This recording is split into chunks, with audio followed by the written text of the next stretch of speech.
Before discussing the basics of software quality assurance, तो हम ये देखेंगे कि सॉफ्टवेयर क्वालिटी एश्योरेंस क्या है, और उससे भी बहुत पहले हम ये डिस्कस करेंगे कि क्वालिटी क्या है। तो सबसे पहले हम क्वालिटी को देखेंगे इन जनरल टर्म्स की क्वालिटी क्या है, देन हम उसको इसकी तरफ जाएंगे कि सॉफ्टवेयर क्वालिटी क्या है, and then software quality assurance से क्या मुराद है। तो यहाँ पे अगर हम क्वालिटी को देखें तो इन जनरल टर्म्स जो है वो क्वालिटी हमारे पास जो है वो to meet the needs of a user और to meet the requirements of a user. तो यहाँ पे जो क्वालिटी है इसको बहुत हद तक जो है एक हम कह सकते हैं कि इसको मिसअंडरस्टैंडिंग जो है इसके हवाले से जो है वो ली जाती है कि जो क्वालिटी है अक्सर जो है वो इसको समझा जाता है या इसको एसोसिएट किया जाता है कि जो चीज़ें कॉस्टली हैं या प्राइसी हैं तो वो चीज़ें जो है वो क्वालिटी वाली हैं, जबकि ऐसा नहीं होता। तो यहाँ पे अगर हम देखें तो क्वालिटी को जो है वो क्रॉसबी ने और ज्यूरन ने डिफ़ाइन किया है। तो डिफरेंट पॉइंट ऑफ व्यू से एक पॉइंट ऑफ व्यू हमारे पास जो प्रोड्यूसर्स व्यू ऑफ क्वालिटी है उसके तहत अगर हम क्वालिटी की डेफिनेशन देखें तो ये है कन्फर्मेंस टू रिक्वायरमेंट, कि अगर कोई ऑर्गेनाइजेशन कोई भी अगर कंपनी या कोई भी जो प्रोड्यूसर है जब कोई चीज़ प्रोड्यूस कर रहा है, कोई चीज़ बना रहा है, तो वो देखता है कि तमाम रिक्वायरमेंट्स जो है वो कंफर्म हो, जो कि इससे मुराद ये है कि डिफरेंट जब जो टारगेट मार्केट है उस टारगेट मार्केट के हवाले से वो देखे कि ज़्यादा से ज़्यादा लोगों को जो है वो टारगेट किया जा सके। जैसे कि हमने पहले भी एग्जांपल के तौर पे हमने प्रीवियसली लेक्चर्स में डिस्कस किया कि हमारे पास अगर एक मोबाइल फ़ोन कंपनी है तो वो सस्ता फ़ोन भी बना रही है, महंगा फ़ोन भी बना रही है, हर तरह की वेरिएशंस के साथ हर फ़ोन के अंदर जो है डिफरेंट फीचर्स मौजूद हैं जो कि डिफरेंट कस्टमर्स को टारगेट करने के लिए हैं। उसी तरीके से अगर यूनिलीवर है वो अगर कोई प्रोडक्ट बनाती है, लेट्स सपोज एक टूथपेस्ट बनाती है, तो उसमें भी वो डिफरेंट वेरिएशंस ले आती है कि इस टूथपेस्ट में मिसवाक है, इस टूथपेस्ट में जो है वो फ्लोराइड है एंड सो ऑन। तो उसका जो मकसद है वो क्या है, उसका मकसद ये है कि वो ज़्यादा से ज़्यादा टारगेट जो है वो उसके अपने कस्टमर्स को टारगेट कर सके, डिफरेंट बोलचाल के डिफरेंट रीजन्स में रहने वाले, डिफरेंट जो है वो क्या कह सकते हैं फाइनेंशियली डिफरेंट तरीके से उसकी इस्तात रखने वाले डिफरेंट लोगों को टारगेट किया जा सके। तो यहाँ पे सबसे पहली चीज़ हमें समझनी है कि जो टर्म जो क्वालिटी है इसके साथ जो मिसकंसेप्शन है कि कोई चीज़ अगर प्राइसी है, अगर कॉस्टली है, तो वो जो है वो क्वालिटी वाली होगी, तो ऐसा हरगिज़ नहीं है। तो हो सकता है कि अगर कन्फर्मेंस पॉइंट, अगर एक प्रोड्यूसर्स पॉइंट ऑफ व्यू के हिसाब से अगर हम देखें तो अगर एक महंगी प्रोडक्ट जो है वो एक प्रोड्यूसर ने बनाई और उसकी जो सेल है वो इतनी कम हुई कि उसको जो प्रॉफिट है एक ऑर्गेनाइजेशन को ज़्यादा नहीं हुआ बनिस्बत उसके कि उसने जो है वो कोई सस्ती प्रोडक्ट बनाई मगर उसकी सेल्स इतनी ज़्यादा हो गई कि उसकी वजह से उसको जो है वो ज़्यादा प्रॉफिट जनरेट हुआ। तो यहाँ पे अगर हम कहेंगे तो यहाँ पे वो जो सस्ती प्रोडक्ट है वो ज़्यादा क्वालिटी की थी as per producers point of view. मज़ीद अगर ज्यूरन की अगर हम डेफिनेशन को देखें तो ये है फ़िटनेस फॉर यूज़। तो फिटनेस फॉर यूज़ से मुराद हमारे पास क्या है कि अगर हम एक एज अ कस्टमर अगर हम सोचें तो कस्टमर्स व्यू ऑफ क्वालिटी क्या होगी कि अगर हम कभी मार्केट जाते हैं, लेट्स सपोज मोबाइल मार्केट जाएंगे, तो वहाँ पे हम देखेंगे जो चीज़ हमारे लिए सूटेबल हो, हमारी एक्सपेक्टेशन के मुताबिक हो, कि हमारे बजट के मुताबिक हो। यहाँ पे हम तो जितने भी हमारे कंस्ट्रेंट्स हैं उन तमाम कंस्ट्रेंट्स को देखते हुए अगर हम कोई चीज़ परचेज़ कर रहे हैं तो वो चीज़ हमारे पास हम देख रहे हैं कि फ़िटनेस फॉर यूज़, जो चीज़ मेरे लिए फ़िटनेस मेरे लिए फ़िट हो, मेरे लिए सूटेबल हो, तो मेरे लिए वो चीज़ क्वालिटी वाली होगी। तो यहाँ पे हमारे पास हमने देखा कि दो तरीके से हम जो है वो देख सकते हैं। एक तो क्वालिटी है कन्फर्मेंस टू रिक्वायरमेंट के हिसाब से कि एक ऑर्गेनाइजेशन जब एक प्रोडक्ट बना रही है तो वो देखेगी कि वो जो चीज़ बना रही है वो जो स्टेटेड रिक्वायरमेंट्स हैं उसके हिसाब से वो देखेगी कि ज़्यादा से ज़्यादा लोगों को टारगेट किया जा सके और उसके अंदर वो तमाम क्वालिटी एट्रीब्यूट्स हों जिसको उसको पता है कि ये क्वालिटी एट्रीब्यूट्स अगर मैं इसमें रखूँगा तो ये ज़्यादा से ज़्यादा मैं मार्केट को जो हूँ कैप्चर कर सकता हूँ, या फिर वो उसके हिसाब से जो है वो प्लान करेगा। मज़ीद अगर हम ज्यूरन के हिसाब से देखें तो वहाँ पे कस्टमर सेटिस्फेक्शन जो है बहुत ज़्यादा मैटर करती है कि जो कस्टमर की सेटिस्फेक्शन जहाँ पे होगी कस्टमर उसके हिसाब से ही प्रोडक्ट जो है वो परचेज़ करेगा। तो यहाँ पे हम मज़ीद जो है वो इन दोनों के हिसाब से जो प्रोड्यूसर्स पॉइंट ऑफ व्यू है और कस्टमर्स पॉइंट ऑफ व्यू है इसके हिसाब से अगर हम देखें तो हम यहाँ पे कुछ हद तक कह सकते हैं कि एक स्टेज हमारे पास क्या है जिसके अंदर हम जो है वो सिंपली हम ये देख रहे हैं कि एक जो प्रोडक्ट हम बनाने जा रहे हैं उसका जो डिफेक्ट रेट है वो कम हो, एक सॉफ्टवेयर है जो कि रिलायबल हो, उसके कुछ हम कुछ खास क्वालिटी एट्रीब्यूट्स के ऊपर हम सोच रहे हैं। मज़ीद जो हमारे पास एक बिग क्यू या एक ब्रॉडर डेफिनेशन है क्वालिटी की, वो क्या है कि हम जो है वो एक प्रोडक्ट की क्वालिटी के साथ साथ हम प्रोसेस की क्वालिटी का भी ख्याल रखें, कस्टमर की सेटिस्फेक्शन का भी ख्याल रखें कि एक कस्टमर जो है वो कितना ज़्यादा सेटिस्फाई हो रहा है। तो यहाँ पे ये एक हम कह सकते हैं कि ये दो लेवल्स हैं क्वालिटी के जो कि मिल के एक जो है वो एक लूप साइकिल जो है वो बनाते हैं कि हम जो है मज़ीद कस्टमर्स के थ्रू, कस्टमर के पॉइंट ऑफ व्यू को देखते हुए या कस्टमर्स के व्यू ऑफ क्वालिटी को देखते हुए हम जो है अपनी प्रोडक्ट्स को बेहतर बना सकते हैं। तो यहाँ पे हमारे पास अगर हम देखें तो ये एक क्वालिटी लूप है कि जिसके अंदर हमारे पास सबसे पहले हम जो है वो कस्टमर से रिक्वायरमेंट लेते हैं, फिर रिक्वायरमेंट को हम जो है वो स्पेसिफाई करते हैं, और ये पूरा हम SDLC में इसको हम डिस्कस कर चुके हैं। तो हमारे पास जो क्वालिटी एश्योरेंस है वो ओवरऑल दी सॉफ्टवेयर डेवलपमेंट लाइफ साइकिल जो है ये काम जो है वो हमारे पास हो रहा होता है, जिसके अंदर हम जो है वो हर फेज़ में क्वालिटी को अश्योर कर रहे होते हैं, क्वालिटी को असेस कर रहे होते हैं और उसमें इंप्रूवमेंट के तरीक़ेकार हम ढूंढ रहे होते हैं। तो यहाँ पे हमारे पास सबसे पहले कस्टमर रिक्वायरमेंट है, तो उसको हम जो है वो मज़ीद हम जो है वो प्रोडक्ट को रिक्वायरमेंट को हम स्पेसिफाई करेंगे, रिक्वायरमेंट उसके अलावा हम फिर मज़ीद डिज़ाइनिंग की तरफ जाएंगे, डेवलपमेंट एंड सो ऑन, फिर डेवलपमेंट एंड मैन्युफैक्चर्ड एंड इसी तरीके से हम अपनी एक्सेलेंट प्रोडक्ट क्वालिटी की तरफ हम जाएंगे। तो यहाँ पे जो SDLC है, तो हमने पहले भी डिस्कस किया था कि SDLC में जितने भी फेजेस हैं उन सब का जो आउटकम है वो किसी न किसी वर्क प्रोडक्ट की सूरत में होता है, जिसको हम मज़ीद जो है वो रिव्यू करते हुए हम आगे बढ़ते हैं। तो हम साथ साथ जो है हम क्वालिटी को जो है वो मेजर कर रहे होते हैं। अब क्वालिटी को जो हम मेजर करने की बात करते हैं तो क्वालिटी को मेजर करने के बहुत सारे तरीक़ेकार हैं। तो कुछ ऑर्गेनाइजेशंस जो हैं वो कुछ खास क्वालिटी एट्रीब्यूट्स पे बहुत ज़्यादा फोकस करती हैं, कुछ किसी और क्वालिटी एट्रीब्यूट्स पे फोकस करती हैं। तो जैसे कि हमने डिस्कस किया कि पहला कंसर्न तो हमारा ये है कि जो प्रोडक्ट बन रही है उसमें जो है वो जो बग्स हैं वो मिनिमल बग्स हों, या फिर हम कह सकते हैं कि लैक ऑफ बग्स हो, या फिर हम बग फ्री सॉफ्टवेयर बनाने की कोशिश करें। मगर जैसे कि अभी हम आगे डिस्कस करेंगे कि कोई भी सॉफ्टवेयर जो है वो एरर फ्री नहीं हो सकता। तो हमें अपनी तरफ से जो एक कोशिश ये करनी है कि हम जो सॉफ्टवेयर बनाएं वो एरर फ्री हो, उसमें कोई एरर के चांसेस ना हो। तो यहाँ पे अगर हम देखें तो हमने डिफेक्ट रेट की बात की, तो डिफेक्ट रेट से मुराद हमारे पास क्या है? डिफेक्ट रेट्स हम जो है वो किसी भी तरीके से हम जो है वो देख सकते हैं कि डिफेक्ट पर 1000 लाइन ऑफ कोड, या फिर हम इसको के लॉग कहते हैं ऑफ सोर्स कोड, या फिर डिफेक्ट्स पर फंक्शन पॉइंट, या फिर डिफेक्ट्स पर any other unit of the program size. तो ये हमारे पास डिफेक्ट रेट कैलकुलेट करने का तरीक़ेकार। मज़ीद हम जो है वो रिलायबिलिटी के हवाले से हम देख रहे होते हैं कि जो सॉफ्टवेयर हम बना रहे हैं वो कितनी रिलायबल है। तो रिलायबिलिटी भी हमने प्रीवियसली डिस्कस किया कि जिसके अंदर हम मीन टाइम टू फेलियर देख रहे हों कि हमारे पास जो है वो कितना अक्सर जो है वो सॉफ्टवेयर जो है वो फेलियर उसमें अकर होता है, या मीन टाइम बिटवीन फेलियर के अगर हमारे पास जो है वो कितना जो है वो ड्यूरेशन के लिए जब जो भी अगर सॉफ्टवेयर जो है वो अनअवेलेबिलिटी उसकी आती है तो वो किस तरीके से खुद से वो सही कंडीशन में आ जाता है, या फिर नंबर ऑफ़ फेलियर्स पर n आवर्स ऑफ ऑपरेशन, या फिर हमारे पास the probability of failure free operation in a specified time. तो ये तमाम चीज़ें हमारे पास रिलायबिलिटी के अंदर आ जाती हैं, जिसके अंदर हम अपनी प्रोडक्ट की क्वालिटी को देख सकते हैं। मज़ीद हमारे पास अगर हम देखें तो कस्टमर सेटिस्फेक्शन को मेजर करने के लिए हमारे पास ऑर्गेनाइजेशंस जो हैं वो देखना चाहती हैं कि उनके कितने परसेंट जो है वो सेटिस्फाइड कस्टमर्स हैं और कितने परसेंट नॉन सेटिस्फाइड कस्टमर्स हैं। तो यहाँ पे उसके लिए वो सर्वेस करती हैं। तो सर्वेस के थ्रू भी हम अपनी प्रोडक्ट क्वालिटी को जो है वो कुछ हद तक जज कर सकते हैं, जिसके अंदर हम ब्लाइंड सर्वेस करा सकते हैं, जिसके अंदर कस्टमर को ना मालूम हो कि किस ऑर्गेनाइजेशन की प्रोडक्ट के लिए जो है वो जो है ये रिव्यू लिया जा रहा है। तो वहाँ पे वो उसको खुद से जो है वो अपने एक्सपीरियंस के हवाले से बताए। तो यहाँ पे अगर हम देखें तो बहुत सारी जो मशहूर ऑर्गेनाइजेशंस हैं जैसे कि IBM है, तो IBM मॉनिटर करती है अपनी प्रोडक्ट्स को इन टर्म्स ऑफ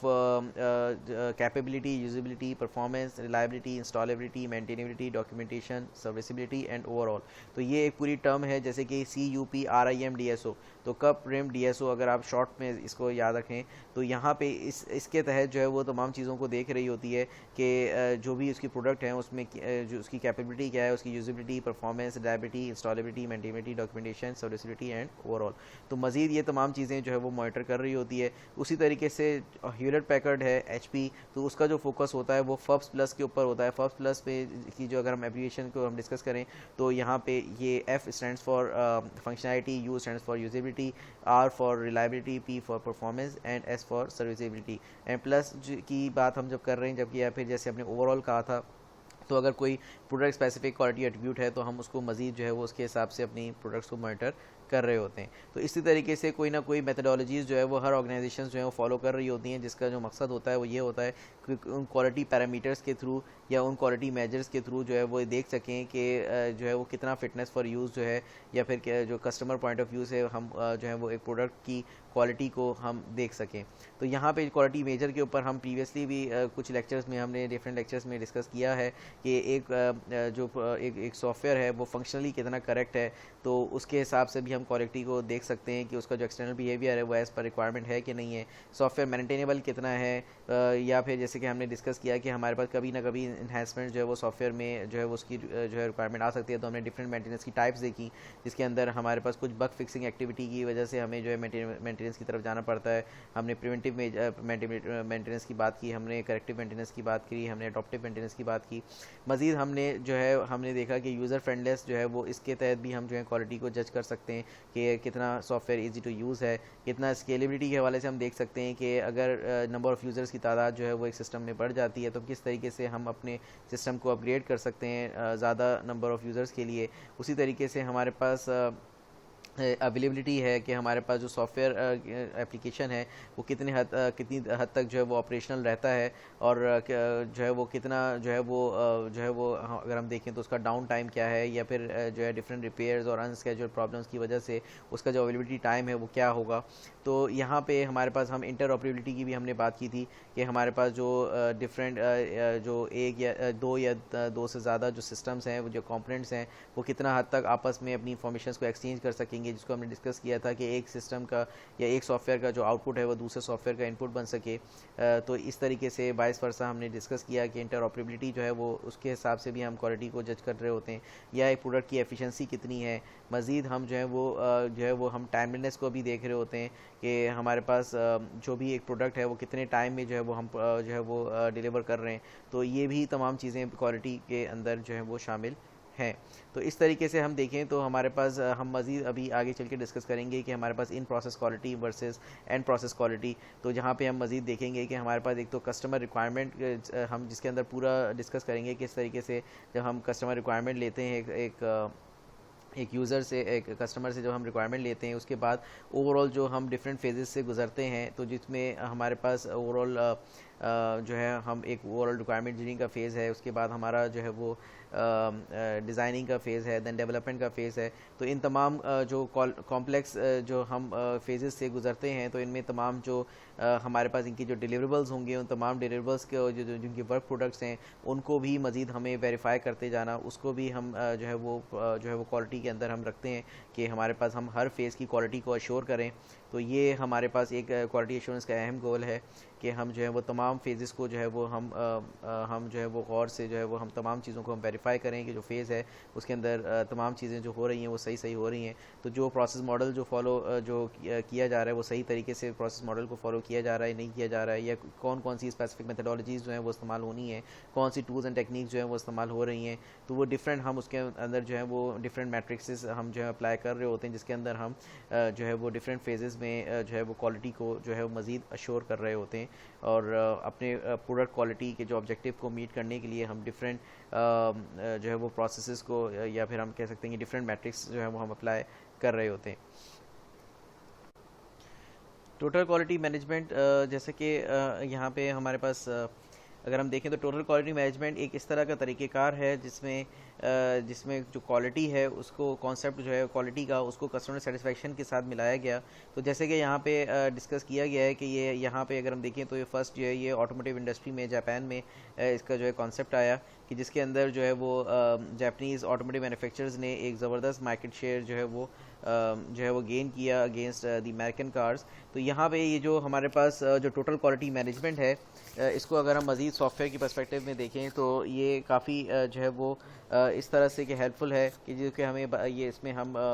जो टोटल क्वालिटी मैनेजमेंट को अगर हम फॉलो करें तो टोटल क्वालिटी मैनेजमेंट हमें ये बताता है कि एक ऑर्गेनाइजेशन किस तरीके से पार्टिसिपेट कर सकती है एक प्रोसेस की इम्प्रूवमेंट में, प्रोडक्ट्स की इम्प्रूवमेंट में, या सर्विसेज की इम्प्रूवमेंट में। तो एक टोटल क्वालिटी मैनेजमेंट के अगर हम देखें तो कुछ मेजर एलिमेंट्स हैं। तो उन मेजर एलिमेंट्स में जैसे कि यहाँ पे मेंशन है हमारे पास कि एक जो हमारे पास एक पहला एलिमेंट है कस्टमर फोकस। तो कस्टमर फोकस से हमारा जो मुराद है वो क्या है कि हमारा यहाँ पे जो कस्टमर फोकस का जो ऑब्जेक्टिव है वो ये है कि हम किस तरीके से एक कस्टमर सेटिस्फेक्शन को हम टोटली अचीव कर सकते हैं कि हम एक कस्टमर फोकस होके जो है वो तमाम काम कर रहे हों। मज़ीद कस्टमर फोकस में हमारे पास ये इंक्लूड है कि हम जो है वो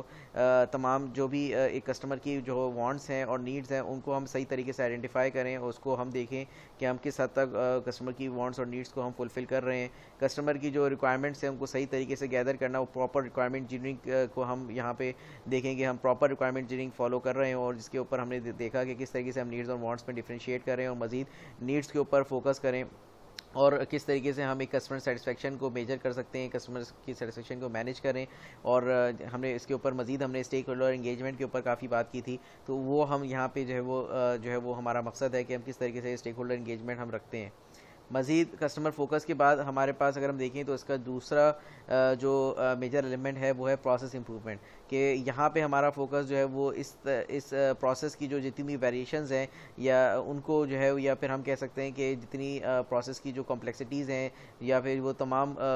जो हम देख रहे हैं कि प्रोसेस के अंदर जो खामियां हैं उनको रिड्यूस करना जो है इसका जो है वो ऑब्जेक्टिव है। या फिर हमारे पास इसका जो मकसद है वो ये है कि हम किस तरीके से प्रोसेस के अंदर मज़ीद कंटिन्यूस इंप्रूवमेंट लेकर आ सकते हैं, किस तरीके से हम अपने जो है वो प्रोसेस के अंदर जो है हम एक तो बिज़नेस प्रोसेस को हम किस तरीके से बेहतर बनाएं, मज़ीद जो है वो प्रोडक्ट के जो डेवलपमेंट प्रोसेस हैं उनको किस तरीके से हम जो है बेहतर बनाएं, कि जिसके अंदर हम जो है वो देखें कि एक प्रोडक्ट क्वालिटी जो है वो इम्प्रूव हो और साथ ही साथ जो है वो एक प्रोसेस इम्प्रूवमेंट जो है वो हमारे पास एक प्रोसेस में भी जो है वो इम्प्रूवमेंट आए, जिसकी वजह से हमारे पास इवेंचुअली जो है वो प्रोडक्ट की क्वालिटी भी जो है वो जाहिर सी बात है कि फिर वो बेहतर ही होगी। तो यहाँ पे हमारे पास मज़ीद अगर हम देखें तो ह्यूमन साइड ऑफ क्वालिटी है। ह्यूमन साइड ऑफ क्वालिटी से मुराद हमारे पास ये है कि जब एक ऑर्गेनाइजेशन में कोई चीज़ जब डेवलप की जा रही है, बनाई जा रही है, तो वहाँ पे उस ऑर्गेनाइजेशन का जो अपना जो कंपनी वाइड जो कल्चर है वो भी एक क्वालिटी कल्चर होना चाहिए, जिसके अंदर हमारा जो फोकस है वो इन एरियाज़ पे होना चाहिए, जैसे कि लीडरशिप क्वालिटी है उसके ऊपर हमारा फोकस होना चाहिए।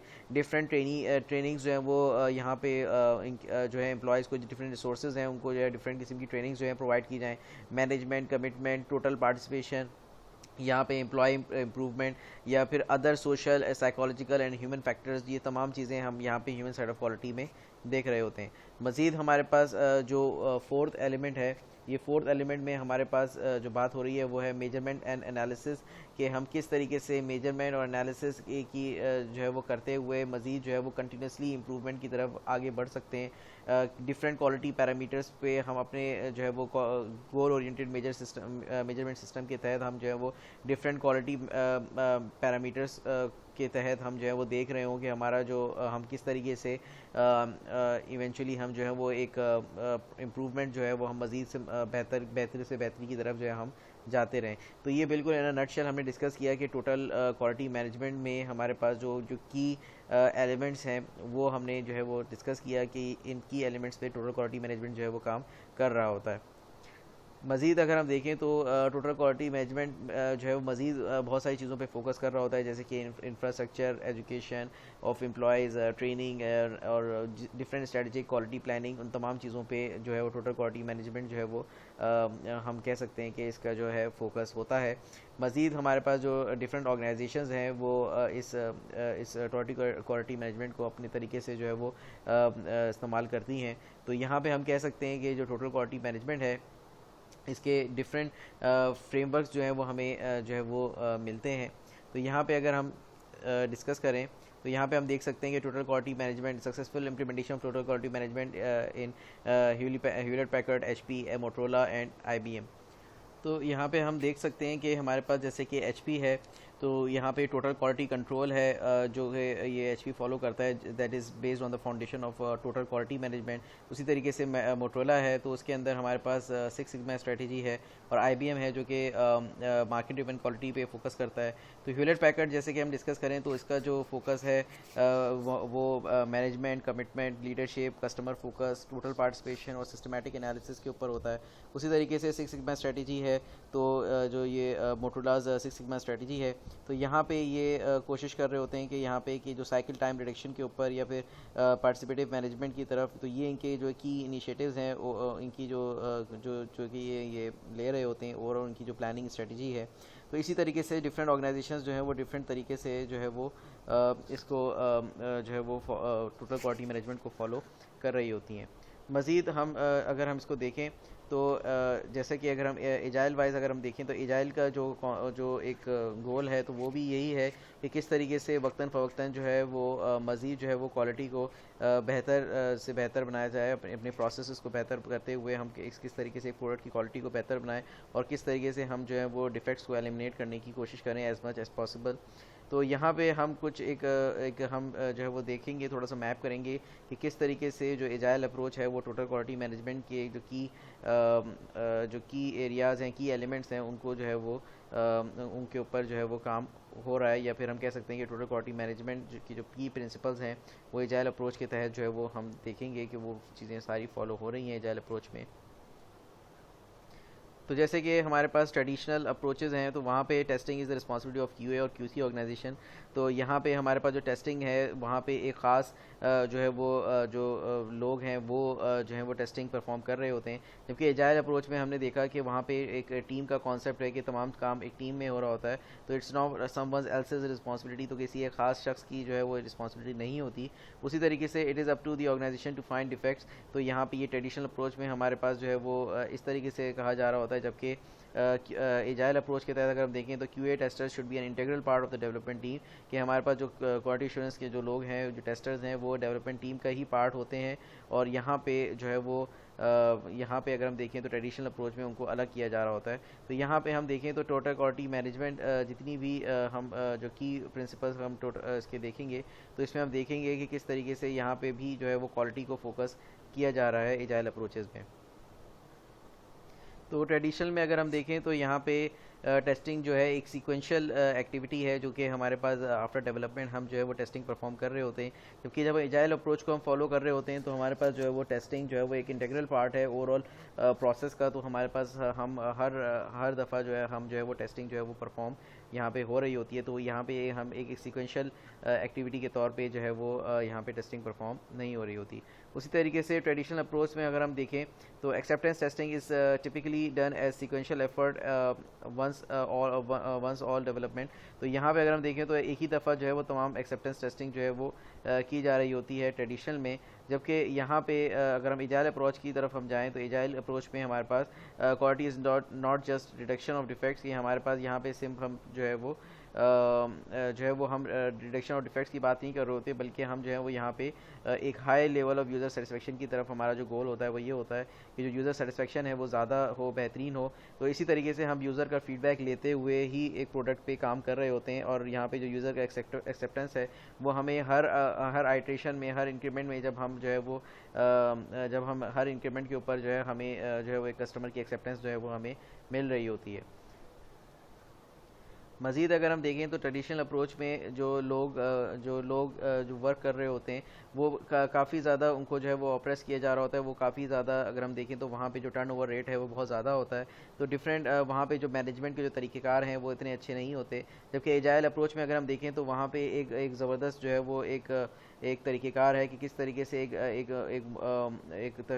मोरल को जो है वो सामने रखते हुए और हम किस तरीके से एक मोटिवेशन जो है वहाँ पे किस तरीके से बिल्ड की जा रही होती है, एंगेजमेंट जो है वो हम दे रहे होते हैं। उसके अलावा एक ओनरशिप हम उनको जो है डेवलपमेंट टीम को दे रहे होते हैं कि वो खुद जो है वो ओन कर रहे होते हैं कि हाँ कि वो कौन सा काम जो है वो कितने टाइम में जो है वो कितने स्टोरी पॉइंट्स का काम जो है वो कर सकते हैं। तो वो वहाँ पे एक कमिटमेंट का कॉन्सेप्ट है कि यहाँ वहाँ पे जो एजाइल टीम है वो हाईली कमिटेड होती है, हाईली मोटिवेटेड होती है। उसके अलावा हमारे पास जो ट्रेडिशनल अप्रोच है जो उसके बरक्स हम देखें तो वहाँ पे जो है वो मोटिवेशन जो है वो नहीं होती, या फिर वहाँ पे अगर हम देखें तो एक सीक्वेंशियल वे में या एक ट्रेडिशनल वे में एक जो प्रोजेक्ट मैनेजर है तो वो डायरेक्टिंग और कंट्रोलिंग की तरफ जा रहा होता है। जबकि एजाइल अप्रोच में जो है वो जो स्क्रम मास्टर है वो अब एक फैसिलिटेटर का काम कर रहा होता है। तो वहाँ पे जो है हमें एक मोटिवेशन जो है वो ज़्यादा बेहतर तरीके से मिलती है। तो इस तरीके से हम कुछ हद तक कह सकते हैं कि हमारे पास जो एजाइल अप्रोच है तो वो भी टोटल क्वालिटी मैनेजमेंट की उस फाउंडेशन को जो है वो फॉलो कर रही है। Now plan do check act cycle PDCA cycle. तो PDCA साइकिल भी अगर हम देखें तो ये एक तरीके का फ्रेमवर्क ही है इस टोटल क्वालिटी मैनेजमेंट का, क्योंकि हम कह सकते हैं कि PDCA cycle is a quality improvement process. तो ये क्वालिटी इम्प्रूवमेंट प्रोसेस है जो कि एक फीडबैक साइकिल पे जो है वो बेस करता है। तो जिसके अंदर हम किसी भी सिंगल प्रोसेस को या प्रोडक्शन लाइन को हम जो है वो मज़ीद जो है वो इम्प्रूव करने की कोशिश कर रहे होते हैं। तो इसमें अगर हम देखें तो हम डिफरेंट जो है वो फीडबैक लूप्स के ज़रिए से और स्टैटिस्टिकल क्वालिटी कंट्रोल को जो है हम एक्सपेरिमेंट करते हुए तो यहाँ पे हम जो है मज़ीद जो है वो इम्प्रूवमेंट को की तरफ हम जा रहे होते हैं। तो यहाँ पे अगर हम देखें तो कुछ हम प्रेडिक्टिव मॉडल्स जो हैं वो एक प्रोडक्ट के बनाते हैं और फिर हम देखते हैं कि डिफरेंट चेंज को अकर करने की कोशिश करते हैं। टेस्ट को हम देखते हैं कि डिफरेंट हम चेंज को अप्लाई करें और टेस्ट को अप्लाई करें और देखें कि कहाँ पे जो है मज़ीद प्रोसेस को इम्प्रूवमेंट जो है वो हम ला सकते हैं। तो यहाँ पे हमारे पास जो है वो जो बेसिक अजम्पशन है वो ये है कि हम जो है वो डिफरेंट टाइम्स सेवरल टाइम्स जब ये एक लूप चलता है तो उसके बाद हम जो है वो किसी एक अच्छे नतीजे पे जो है वो पहुँच सकते हैं। तो मज़ीद अगर हम इसको डिस्कस करें तो हमारे पास इसको हम पहले ब्रीफली डिस्कस करते हैं, फिर उसके बाद हम इसको थोड़ा सा डिटेल में देखते हैं। तो सबसे पहले हमारे पास जो प्लान फेज़ है उस प्लान फेज़ में हम जो है वो किसी भी हम देखेंगे कि जो चेंज अकर होना है वो क्या है और जो टेस्ट हमें अप्लाई करना है वो क्या है और उसका हम जो है वो देख रहे होंगे कि बेसिक पर्पस क्या है। तो उसके हिसाब से हम जो है वो एक इम्प्लीमेंटेशन प्लान जो है वो यहाँ पे हम बना रहे होंगे। तो यहाँ पे हम जो है वो डिफरेंट एरियाज़ के ऊपर हम देख रहे होंगे कि किस हिसाब से हमें जो है वो एक जो टेस्ट है या जो चेंज है वो हमें अप्लाई करना है। फिर मज़ीद जब हमें पता लग जाता है कि हाँ हमें क्या चेंज अकर करना है या क्या टेस्ट हमें करना है तो देन हम जो है वो डू फेज़ पे जाते हैं जिसके अंदर हम बाकायदा चीज़ों को इम्प्लीमेंट कर रहे होते हैं, उस चेंज को हम अप्लाई कर रहे होते हैं टेस्ट को, या फिर हम कोई चीज़ जो है वो इंक्रीमेंटली हम टेस्ट कर रहे होते हैं। तो यहाँ पे ये फ़ेज़ है जिसके अंदर उस प्लान फेज़ को हम जो है वो उसके ऊपर हमने कोई एग्जीक्यूशन परफॉर्म कर दी होती है। देन हमारे पास जो चेक फेज़ है उस चेक फेज़ के ऊपर हम मज़ीद जो है जो डाटा हम हमारे पास आता है उसके ऊपर हम उसको मॉनिटर कर रहे होते हैं, उसको हम देख रहे होते हैं कि मज़ीद उसके ऊपर हम जो है मॉनिटरिंग कर रहे होते हैं। देन हमारे पास जो एक्ट है उस एक्ट के अंदर हम देख रहे होते हैं कि अब जो हमने चेंज अकर किया है या जो टेस्ट है उसके हिसाब से हम देखते हैं कि इस चेंज को हमें अडॉप्ट करना है या फिर हमें इसको अडॉप्ट नहीं करना। तो यहाँ पे अगर हम देखें तो ये एक रैंप ऑफ इम्प्रूवमेंट है कि ये जो PDCA साइकिल है ये रैंप ऑफ इम्प्रूवमेंट है जो कि चलती रहती है वक्त के साथ साथ जो है वो हमारे पास जो कॉम्प्लेक्सिटी हम उसकी इंक्रीज़ करते चले जाते हैं जब तक हम एक अच्छे जो है वो हम एक प्रोसेस इम्प्रूवमेंट तक जो है हम नहीं पहुँच जाते। तो यहाँ पे हम अपने जो है वो अगर हम देखें तो जब तक हम इम्प्रूवमेंट की तरफ नहीं पहुँच जाते तो ये रैंप ऑफ इम्प्रूवमेंट जो है वो चलती रहती है। तो यहाँ पे अगर हम प्लान फेज़ को मज़ीद अगर हम डिस्कस करें तो प्लान में हम जो है वो सबसे पहले प्रॉब्लम डेफिनेशन की तरफ हम बात करते हैं या अपॉर्चुनिटी को देखते हैं कि हमारे पास क्या अपॉर्चुनिटी है या क्या प्रॉब्लम डेफिनेशन है, उसको हम देख रहे हैं कि क्या चीज़ हमें टेस्ट करनी है। देन हम जो है वो सिचुएशन को एनालाइज़ करते हुए मज़ीद जो है वो हम प्रॉब्लम को डिफ़ाइन करते हैं, प्रॉब्लम के ऊपर स्टडी करते हैं और देखते हैं कि हमें क्या बेस्ट पॉसिबल जो है वो करेक्टिव एक्शंस जो है वो हमें अप्लाई करने हैं। देन इसके हिसाब से हम एक इम्प्लीमेंटेशन प्लान बनाते हैं। देन यहाँ पे जब हमारे पास प्लान फेज़ कंप्लीट हो जाता है तो डू फेज़ में हम उस जो इम्प्लीमेंटेशन प्लान है उसको हम इम्प्लीमेंट करते हैं और कोई करेक्टिव एक्शन है तो उस करेक्टिव एक्शन को हम इम्प्लीमेंट करते हैं। देन हमारे पास जो है वो मज़ीद हम डॉक्यूमेंट करते हैं तमाम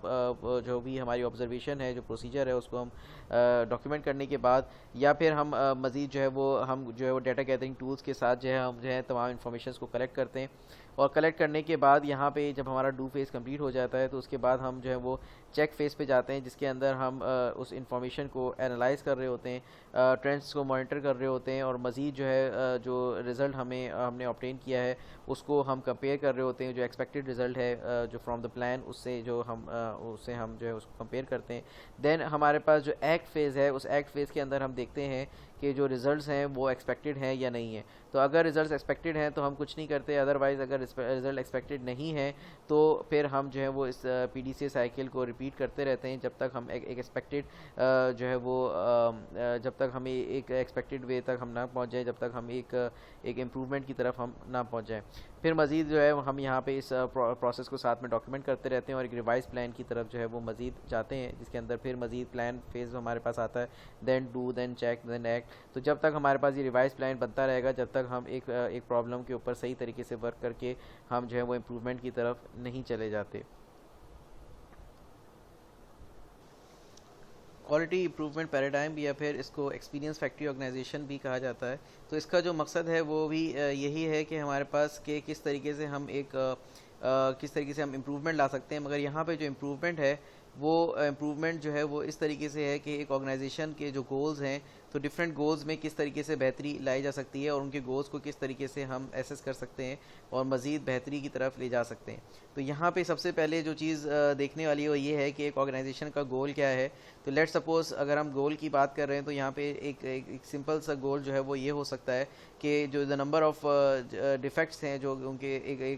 जो ऑर्गेनाइजेशन है, जो ऑर्गेनाइजेशन डिफरेंट प्रोडक्ट्स बना रही है, तो उस उनकी जो प्रोडक्ट्स में जो नंबर ऑफ डिफेक्ट्स जो अकर होते हैं एक साल में, तो वो नंबर ऑफ डिफेक्ट्स जो हैं वो कम हो जाएं, या फिर एक नंबर ऑफ डिफेक्ट्स वो ज़्यादा क्यों आ रहे हैं उस चीज़ को स्टडी करने के लिए जो है वो क्वालिटी इंप्रूवमेंट पैराडाइम जो है वो फॉलो किया जा सकता है। तो मज़ीद हमारे पास जैसे क्वालिटी इंप्रूवमेंट पैराडाइम के अगर हम कुछ फेजेस हैं तो उन फेजेस को हम देखें तो इन तमाम फंडामेंटल जो स्टेप्स हैं इन तमाम स्टेप्स वाइज अगर हम देखें तो एक जो स्टेप है हमारे पास कैरेक्टराइज। तो कैरेक्टराइज के अंदर हम क्या कर रहे होंगे कि हमारे पास हम देख रहे होंगे एक कोई भी प्रोजेक्ट है, उस प्रोजेक्ट को हम देखेंगे, उस प्रोजेक्ट को कि उस एक प्रोजेक्ट को हम रखेंगे किसी करंट प्रोसेस में, एक प्रोजेक्ट जो कि करंट प्रोसेस में चला, एक ख़ास इन्वायरमेंट में चला, तो उसको हम देखते हुए हम देखेंगे कि उस प्रोजेक्ट को उसी से रिलेटेड प्रोजेक्ट जब हम करेंगे तो हम देखेंगे कि उससे रिलेटेड हम कोई ना कोई गोल सेट करेंगे कि हम देखेंगे मज़ीद ये जो प्रोजेक्ट है अभी ये करंट प्रोसेस क्या चल रहा है, अभी किस इन्वायरमेंट में इसको हम ऑपरेट कर रहे हैं, मज़ीद हम उसके ऊपर कोई ना कोई गोल सेट करेंगे। जैसे कि हमने अभी एक गोल की हमने एग्जांपल ली कि डिफेक्ट्स पर के log found with in a year of release of the product. तो ये हमारे पास एक गोल हो सकता है कि हम इसको जो है वो रिड्यूस करना चाह रहे हों। तो यहाँ पे कोई भी हम जो है वो गोल सेट करेंगे based on the understanding of the process, environment and objective of the organization. तो यहाँ पे हमारे पास कोई भी हम क्वान्टिफाइबल और या फिर हम कह सकते हैं एक क्वान्टिफाइबल और रीजनेबल गोल जो है हम सेट करेंगे फॉर प्रोसेस इंप्रूवमेंट। देन हमारे पास जो थर्ड फेज़ है उसके अंदर हम कोई ना कोई प्रोसेस चूज़ करेंगे based on that characterization and goal, कि जो हमने गोल्स चूज़ किया है और जो हमने गोल सेट किया है और जो हमने कैरेक्टराइजेशन जो हमारे पास मौजूद है, जो हम हमारे पास जिस इन्वायरमेंट में ऑपरेट हो रहा है, उन तमाम चीज़ों को देखते हुए हम कोई ना कोई प्रोसेस जो है वो चूज़ करेंगे और मज़ीद जो है वो हम देखेंगे डिफरेंट प्रोसेस को हम अप्लाई करने के उन गोल्स को मीट करने की कोशिश कर रहे होंगे। तो यहाँ पे हम मज़ीद जो एग्जीक्यूट प्रोसेस है कि हमने जब एक प्रोसेस को हमने चूज़ कर लिया तो उसको हम मज़ीद उस प्रोसेस पे हम जो है वो उन प्रोजेक्ट्स को एग्जीक्यूट करेंगे। देन हमारे पास जो फीडबैक हमें मिलेगा उस फीडबैक डाटा के हिसाब से हम उस डाटा को हम मज़ीद एनालाइज़ करेंगे। हर प्रोजेक्ट के एंड में हम ये देखेंगे कि वो जो प्रोसेस हमने जो है एक प्रोजेक्ट के लिए जो चूज़ किया वो प्रोजेक्ट के लिए हम वो जो प्रोसेस था उसके हिसाब से जो है वो बेहतरी आई या नहीं आई। तो जो भी रिकमेंडेशंस हैं उनको हम जो है वो मज़ीद जो है वो पैकेज एक्सपीरियंस में मज़ीद हम जो है वो एक्सपीरियंस के तौर पे रखेंगे कि हम जो बुरे प्रोजेक्ट्स हैं उनसे हमने क्या सीखा कि हमारे पास जो है वो मज़ीद शायद हमें डिफरेंट प्रोसेसेस को हम अप्लाई करके देखें कि जिससे हम हमारे जो गोल्स हैं वो मीट हम कर सकें, या फिर अगर हमारे पास कोई अच्छा एक्सपीरियंस गया तो हमें उससे फ़ायदा हो जाएगा कि हमने जो है वो कोई ना कोई हमने इंप्रूवमेंट का तरीक़ेकार हमें मिल गया। तो यहाँ पे हमारे पास एक सिंपल अगर हम देखें तो हमारे पास जो है इनपुट डाटा, करंट प्रोजेक्ट्स, जो भी हमारे पास एक हम प्रीवियस जो पैकेज एक्सपीरियंस है हम डिफरेंट एक्सपीरियंसेस को देखते हुए हम जो है वो अपने करंट प्रोजेक्ट के ऊपर हम अप्लाई करेंगे, डिफरेंट प्रोसेसेस को हम अप्लाई करके देखेंगे और फिर हमें आउटपुट डाटा से हम जो है वो मैच करेंगे कि हमारे पास जो करंट प्रोसेसेस हैं और जो हमने अभी एक जो है प्रोसेस चूज़ किया और जो हम प्रीवियस जो हमारे पास जो करंट प्रोसेसेस हमारे पास अप्लाई हो रहे थे उनके हिसाब से हम मैच करके देखेंगे कि हमारे पास गोल्स में कितनी कमी बेशी आई, गोल्स जो है वो कितना हम मीट कर सके या गोल्स हम कितना दूर गए। तो हमारे पास जिस तरीके से हम जो है वो डिफरेंट जो है गोल सेट करके डिफरेंट प्रोसेसेस को हम अप्लाई करेंगे तो उसी तरीके से हमें पता लगता रहेगा कि हमारे पास जो कौन सा बेहतर तरीक़ेकार है क्वालिटी इंप्रूवमेंट का। तो हम उसी तरीके से हमारे पास जो बैड एक्सपीरियंसेस हैं उनसे हम सीखेंगे और जैसे ही हम देखेंगे कि हमारे पास एक जो आउटपुट डाटा है उसके हिसाब से हम देखेंगे कुछ हमें गुड प्रैक्टिसेस मिल रही हैं तो उन गुड प्रैक्टिसेस को हम देखेंगे कि मज़ीद हम एक क्वालिटी इंप्रूवमेंट के एक मेयार तक पहुंच चुके हैं तो वहाँ पे ये फीडबैक लूप जो है वो हम जो है वो रोक देंगे। अदरवाइज़ हमारे पास हम जो है डिफरेंट गोल सेट करके डिफरेंट प्रोसेसेस को चूज़ करते हुए हम जो है वो ये फीडबैक लूप जो है वो हम चलाते रहेंगे जब तक हमें एक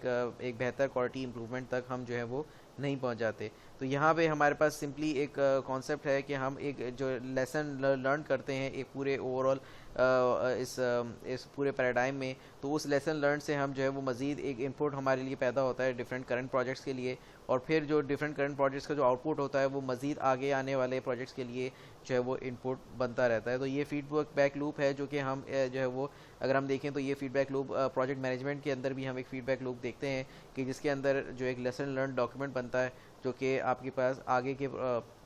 प्रोजेक्ट्स के लिए एक तरीके से इनपुट बनता है। तो जैसे अभी प्रीवियसली हमने पीडीसीए साइकिल देखी थी, तो हमारे पास जो क्वालिटी एश्योरेंस के जितने कॉन्सेप्ट्स हैं वो बहुत हद तक प्रोजेक्ट मैनेजमेंट के कॉन्सेप्ट से काफ़ी हद तक हम देखें तो उनसे हम कुछ हद तक मैप कर सकते हैं। वो जो पीडीसीए साइकिल में हम plan to check act cycle देखी थी तो उसको भी हम कुछ हद तक मैप कर सकते हैं initiation planning monitoring controlling initiation planning execution monitoring controlling से। तो यहाँ पे मज़ीद हम क्वालिटी इंप्रूवमेंट पैराडाइम की जब हम बात कर रहे हैं तो कुछ हद तक हम यहाँ पे वो वाला उससे हम हिंट ले सकते हैं कि जिस तरह से एक लेसन लर्न डॉक्यूमेंट आगे के प्रोजेक्ट्स के लिए क्या कह सकते हैं कि एक इनपुट बनता है, उसी तरीके से यहाँ पे हम जो है वो जब भी हम ये क्वालिटी इंप्रूवमेंट पैराडाइम चलाएंगे तो हम हमारे लिए जो करंट प्रोजेक्ट का जो आउटपुट होगा वो दूसरे आने वाले प्रोजेक्ट्स के लिए जो है वो इनपुट डाटा बनता रहेगा। मज़ीद SEI जो हमारे पास CMM लेवल्स हैं ये हमने प्रीवियसली भी किसी जगह पे हमने डिस्कस किया था। तो ये जो CMM है ये हमारे पास एक आप कह सकते हैं कि it's a process improvement based on the assessment, कि ये हमारे पास एक प्रोसेस इंप्रूवमेंट का तरीक़ेकार है, लेवल प्रोसेस इंप्रूवमेंट है, जिसके अंदर हम देखते हैं कि हम अपनी असेसमेंट करते हुए हम देखते हैं कि ऑर्गेनाइजेशन जो है वो कौन से लेवल को अचीव कर रही है। तो जैसे कि हमने देखा कि सबसे पहले हमारे पास जो है वो लेवल 1 है। लेवल 1 जो कि इनिशियल फेज़ है, इनिशियल लेवल है। इनिशियल लेवल पे हमारे पास जो ऑर्गेनाइजेशन है उसमें कोई स्टेबल इन्वायरमेंट में जो है वो काम नहीं हो रहा था, कोई भी जो डेवलपमेंट है वो एक एडहॉक तरीके से जो है वो हो रही होती है, और वहाँ पे हमारे पास जो है सॉफ्टवेयर क्राइसिस हमें जो है वो देखने को मिल रहा होता है। डिफरेंट प्रोजेक्ट्स जो हैं वो फेलियर की तरफ जो है वो जा रहे होते हैं। तो ये यहाँ पे अगर इस तरीके से कोई काम हो रहा है तो वो हमारे पास हम इनिशियल लेवल पे हैं। अदरवाइज़ हमारे पास हम अगर थोड़ा सा डिसिप्लिन प्रोसेसेस को हम फॉलो करना शुरू कर देते हैं देन हम जो है वो रिपीटेबल लेवल पे आ जाते हैं, जिसके अंदर हम अपने पास प्रोजेक्ट्स को देखते हुए हम उनसे सीख के मज़ीद बेहतरी की तरफ जो है वो हम जाते हैं, और मज़ीद हम जो है वो कुछ बेहतरी लेकर आते हैं। हमारे पास कुछ बेसिक सॉफ्टवेयर मैनेजमेंट कंट्रोल्स हमारे पास मौजूद होते हैं, कुछ हमने कॉस्टिंग के तरीके बेहतर कर लिए होते हैं, कुछ हमने अपने एस्टिमेशन के तरीके बना लिए होते हैं। तो वो हम जो है वो कुछ बेहतर तरीके से हम कॉस्टिंग कर रहे होते हैं, एस्टिमेशन कर रहे होते हैं based on work breakdown structure और सो ऑन। तो यहाँ पे हम कुछ हद तक जो है वो रियलिस्टिक प्रोजेक्ट कमिटमेंट्स जो है वो हमारे पास हम यहाँ पे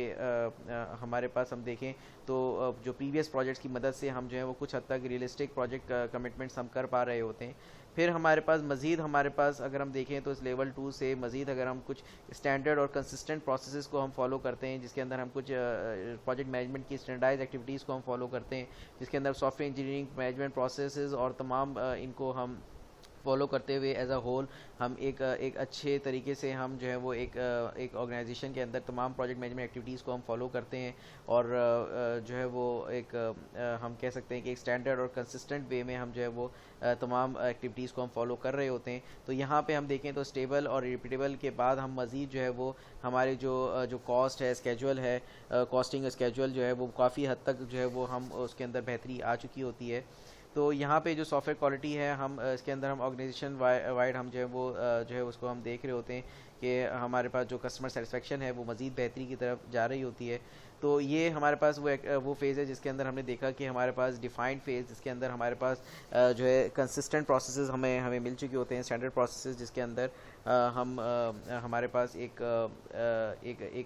स्टैंडर्डाइज वे मौजूद है जिसके अंदर तमाम बेस्ट प्रैक्टिसेस हम फॉलो कर रहे हैं। मज़ीद हमारे पास अगर हम आगे चलें तो हमारे पास जो प्रेडिक्टेबल प्रोसेसेस की तरफ हम चले जाते हैं कि हमारे पास जो प्रेडिक्शंस हैं, जो सिस्टम के गोल्स हमने सेट किए थे, जो क्वालिटी गोल्स हमने सेट किए थे एक सॉफ्टवेयर प्रोडक्ट के लिए, वो तमाम जो है वो हमारी प्रेडिक्शंस जो है वो पूरी हो रही हैं। तो हमारे पास अगर हम देखें तो ऑर्गेनाइजेशन वाइड हमारे पास जो है वो हम प्रॉपर तरीके से जो है वो कॉस्टिंग कर पा रहे हैं, हम एस्टिमेशन कर पा रहे हैं, और हमारे जो है वो सक्सेस रेट जो है वो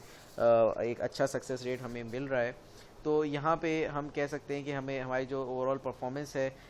जो प्रोसेसेस की वो हमारी बेहतर है। मज़ीद जो हम रिस्क को सही तरीके से हम टैकल कर रहे हैं। तो ये तमाम चीज़ें हमारे पास एक मैनेज लेवल है कि जिसके अंदर हमारे पास हम तमाम चीज़ें क्वांटिफाइबल वे में हम कर पा रहे हैं, क्वान्टिफाइबल गोल्स जो हैं उनको हम मीट कर पा रहे हैं, हमारे पास जो है वो तमाम चीज़ें जो हमारे पास मैट्रिसेस हैं वो हम सही तरीके से अप्लाई कर रहे हैं, और तमाम चीज़ें हमारे पास यहाँ पे एक स्टेबल जो है वो हम कह सकते हैं कि हमारे पास स्टैंडर्डाइज कंसिस्टेंट प्रोसेस को भी फॉलो कर रहे हैं, प्रेडिक्टेबल प्रोसेस भी हैं, और साथ ही साथ हमारे पास जो है वो